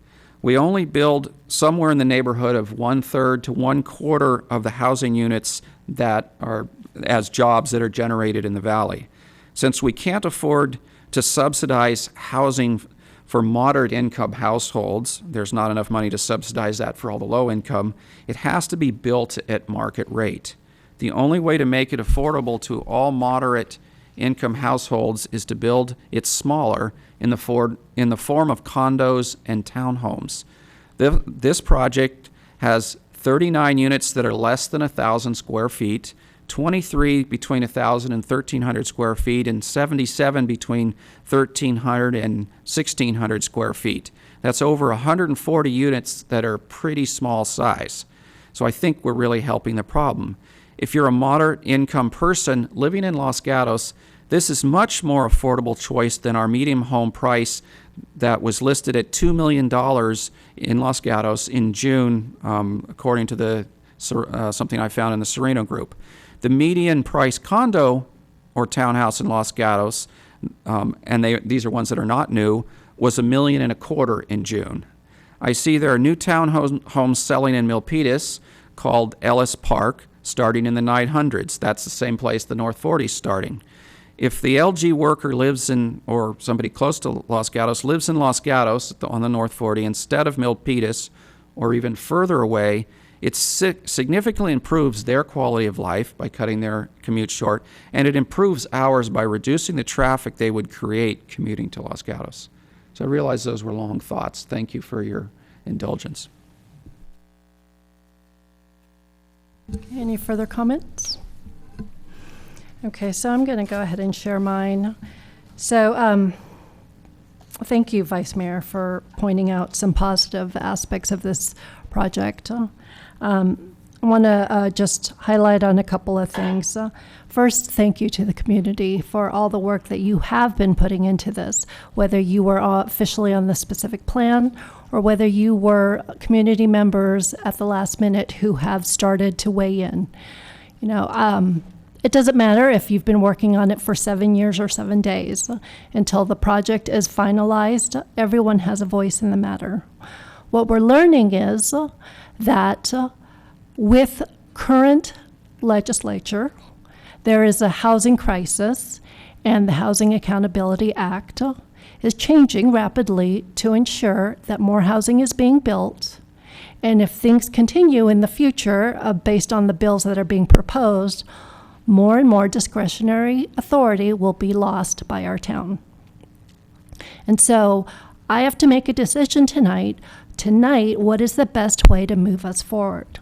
I've heard all the please deny it for this reason, for that reason, and there have been very, very important factors that have been brought forward. Legally, however, because they are not objectively stated in our specific plan, in our general plan, those cannot be used. What I've learned, though, is that we can use those in the future. So let's take traffic as an example. The studies for the specific plan shows that the residential portion would utilize 25% of the traffic. If we're truly concerned about traffic, let's utilize all the studies that people have been bringing forward, and let's focus on the next phase. Housing. I want to reiterate what Councilmember Spector said. This was not NIMBYism, and I know people want to claim that it's just as easy to say those who deny it was for NIMBY reasons, and it's just as easy to say that on the other spectrum, people want to build as many units out of greed. The truth is somewhere in between. We had an opportunity with 40 acres to build 313 below market rate homes. And that was the basis for at least my denial of the first application. A judge has said that that was subjective, and even though those were planned for in our housing element, that was not objective criteria to utilize. So that is why I am holding on to those units that we have available to us, the 49. Whether it's the 200th market rate unit or 187, if someone is getting credit for those 49 market rate, below market rate homes, I want to make sure those are actually built and occupied before the rest of the project moves forward at market rate. If it means that all I get is changing the number from 200 to 187, so be it. But I want reassurance that if all we're going to get after this entire exercise is 49 affordable homes, that we get it, that we see it, and that we can celebrate the people that are going to occupy it. Now, we have to move forward. And so tonight, I'm in a very difficult position of having to make a decision based on what I want to do versus what is dictated by the court's decision. And so as has been said, we can choose to engage in further legal fees, but frankly, I would rather utilize all that money and that effort in looking at what's possible under phase 2. If we are going to be making any changes to a specific plan, those are costs that will come from our dollars. And so is it better to utilize our time and our resources and looking at the changes that we can do in the future phases? And in my opinion, I think that's what's in the best interest of this town. And so if the maker of the motion and the seconder is willing to change 200 market rate units to 187 to change condition number 2 so that we incorporate the use changes to use at a ministerial level that the applicant has agreed to. And this may seem trivial, but I'd like a nice looking sound wall. The applicant has agreed to it, and it's again at a ministerial level. I'd like to include it and look at how can we improve this project, how can we move forward, and how can we learn the lessons learned to better the next phase of the North 40. Because as I've said many times, this is 40 acres. We've been focusing on the 20, and at this time, I think I'm ready to look at how can we improve the northern 20. That's before us. That is frankly more daunting if we're looking at simply traffic. So that's where I'm at. Yes, Councilmember Johnson. So if I'm hearing you correctly, you would like the motion to be altered to first, condition 2, simply the use of the units on Los Gatos Boulevard, not the architecture, correct? Correct, and it would include the language that the applicant has agreed to. And that I can accept as the maker of the motion. With respect to the sound wall, what I believe I just heard you say is that if there's a ministerial way to work towards a more attractive sound wall, that you would like that included. I'm fine with that, but I do not want to send it to the Arts and Culture Commission for review. So if you're willing to accept a consultation with staff and working with landscape architects, etc., I'm willing to accept that. Okay, and before we move on, I'm going to look to staff. How does one this is now a subjective area. Would you look at the plans and decide what's more appealing to you? It would be totally subjective to the satisfaction of the community development director. Okay. And I if it makes you feel better, there's a landscape with the plants that is in the conditions that were suggested by the mayor that's been incorporated into the motion. And we can also include the consulting architect in the review of, as with the planning director for the sound wall. That would be appropriate. Okay, so I'm willing to accept that. And I hope Vice Mayor is paying attention so he can decide whether he's going to accept them as well. And the final requested change was the 187 units before 187 market rate units, I'm sorry, but changing the threshold from 200 to 187. And I know that I have a letter from Mr. Faber that says to change that number is not acceptable to the applicant, and I'm hoping he looks up at me, Mr. Faber, as I decide whether or not to accept the 187. He's telling me that that's okay. So I'm willing to include that in my motion as well. Okay. Vice Mayor? All those changes are acceptable to me. Okay. Any further comments from any of the council members? Yes, Councilmember Spector. Thank you, Madam Mayor. You know, in the days and weeks leading up to this meeting, after the court's decision, there's a lot of stress inside this person. How are you going to vote? What parameters, what latitude has the court given you? And so, and within that parameters or latitude, what are you going to do? And so I've given it a lot of thought, which is why I read the law within the court's decision carefully in order to decide what latitude I had, what latitude I did not have. I felt very comfortable that I had latitude within the conditions. And I thought, well, if I have to approve it, then I can add conditions that were important to this community. Conditions possibly from Mr. Hudes or Ms. Hansen. And by the way, thank the Planning Commission for weighing in. There were a lot of helpful information there. From Ms. Buxton, from Dr. Wiseman. So I was looking at all the conditions that you had selected. I looked at the latitude. I believed and I felt that we had, and that's where I was going to go. I was going to go with the conditions. That's why it was not hard for me to accept the conditions proposed by the mayor. And quite frankly, I was looking at her conditions in a vacuum. I was looking at what I thought about her conditions, not what the applicant thought about her conditions. And so given the time, the 1 or 2 weeks or 3 weeks that we've had, and given what we had leading up to today, I felt very comfortable that I would be able to approve this application with tweaks to the resolutions and with a change to the conditions. And if you want to talk about what kind of housing we need in our town, in our region, in our city, well, it's not very hard, because on the front page of 2 newspapers in the last 2 days, and what they're looking for is housing of $500,000 or less. Councilmember Leonardis. Thank you, Mayor Sayoc. As was stated earlier, we need more housing in the valley. We'll never have enough. Probably we'll never have enough water supply or electricity grid or sewer systems or school systems or road systems. It's one big pile-on in Silicon Valley lately, and it's because of the economic engine of Silicon Valley.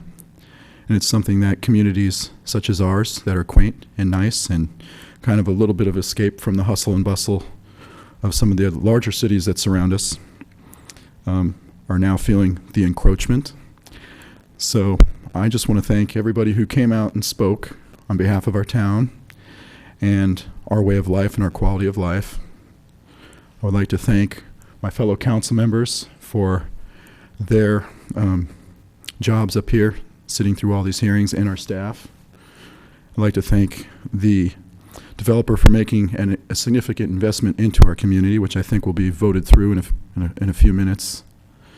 I would like my vote to be recorded as no vote. I've sat up here for 6.5 years. I've provided feedback. I've provided ideas. And I feel like we've done exercises. We've rewritten the vision statement, which probably should have been written by the people and not the leaders. We've done all kinds of things. We've had all kinds of ideas. We've had all kinds of information. And there were good times when people listened and one were to believe that things were moving along kindly. But when it got to the situation of a lawsuit, it became very ugly for me. I don't really believe that should ever get to that point, a lawsuit or an initiative. I always believe there is compromise, and a project should listen to its community. I know that view isn't universal, because there was members of the community that thought on the side of the developer as well. But from my point of view, I'm just glad this is all ending, finally, one way or another. And I want my vote to be no vote, like I wasn't even here for 6.5 years. Thank you. Okay, I'm going to call the question. And again, I want to thank everyone. I think it's evident it's a very difficult decision for all of us. And again, what I am hopeful is, as a community, we make a decision, we move forward, and we try to respect the votes that have been made, and that we do what we can to make the next future phase a phase that we can all be proud of. So all in favor? Aye. Opposed? No. Okay. It passes 3-2 with Councilmember Spector. No vote. It's just I'm no sorry. vote. It's Oh, not no an vote at abstention. all. It's just no vote at all. I don't even exist. Okay. I wasn't even here. I'm sorry, so let me clarify then. So I have 3 in favor, 1 opposed, and 1 abstention. Is that correct? I'm looking to everyone. It's not an abstention. It's no vote at all. It's just no vote. Is that an abstention? That's an abstention. Okay. I'm looking at the clerk. Okay. Okay, and so Ms. Pravetti and Mr. Schultz, can you walk us through the next steps? I think I mentioned prior that we are looking at the moratorium on August 15th, but I want to focus on what's the next steps for this particular application. Like I said, I'll be preparing the return of the writ, which will include the resolution, the findings, and the conditions of approval, and that will go back to court, assuming that the applicant is agreement that we've complied with that court order. Then that will end the litigation. We do still have the issue of motion for attorney's fees and costs that is ongoing, and I'll keep you appraised as to the outcome of that. And then after the moratorium is in effect, so a moratorium requires 4/5 of vote. It's approved. If it is approved, it would be on the 15th of August. It has to come back within 45 days for another vote, which can extend that up to 10 months and 15 days. Both of those have to be 4/5 votes, and there's certain findings that we'll have to make to be able to do that. Yes, Councilmember Spector. Clarification, is the moratorium agendized for August 15th? Yes. Do I hear a yes? Okay. And then do we have the revised specific plan agendized? We have a working date. I think staff would like to wait to hear what our council says regarding the moratorium and some next steps with respect to the amendments. The Planning Commission, General Plan Committee did a lot of work looking at the specific plan as a whole. Now that we have an approved application, there's going to be some work with respect to that. So I think we would like to, keep moving at a timely pace. But again, I don't want to presume where the council's going to go with any direction that might be part of your discussion of the moratorium. All right, then, again, the items can be agendized by the mayor or by 2 council members. Because the specific plan amendments have been out there now for like 9 months since they left the Planning Commission, this one council person would agendize the specific plan amendments for September 5th. Unfortunately, we have Bella Vista as well as cut through traffic. And do you recall anything else that? What I propose is we bring this, tomorrow is my one-on-one with Ms. Pravetti. I know there are certain hearings that have been under appeal that we legally have to attend to first. And so as soon as we can get the specific plan amendment on our calendar, we will do so. Okay, Councilmember Johnson. Just a procedural question regarding any potential moratorium. The code section requires that 4 out of 5 council people vote for it. If there are only 4 council people here, what happens? It would require all 4. And if it's 3 to 1, it fails. Correct. Thanks. Okay, any final procedural questions? Okay, meeting's adjourned. Thank you.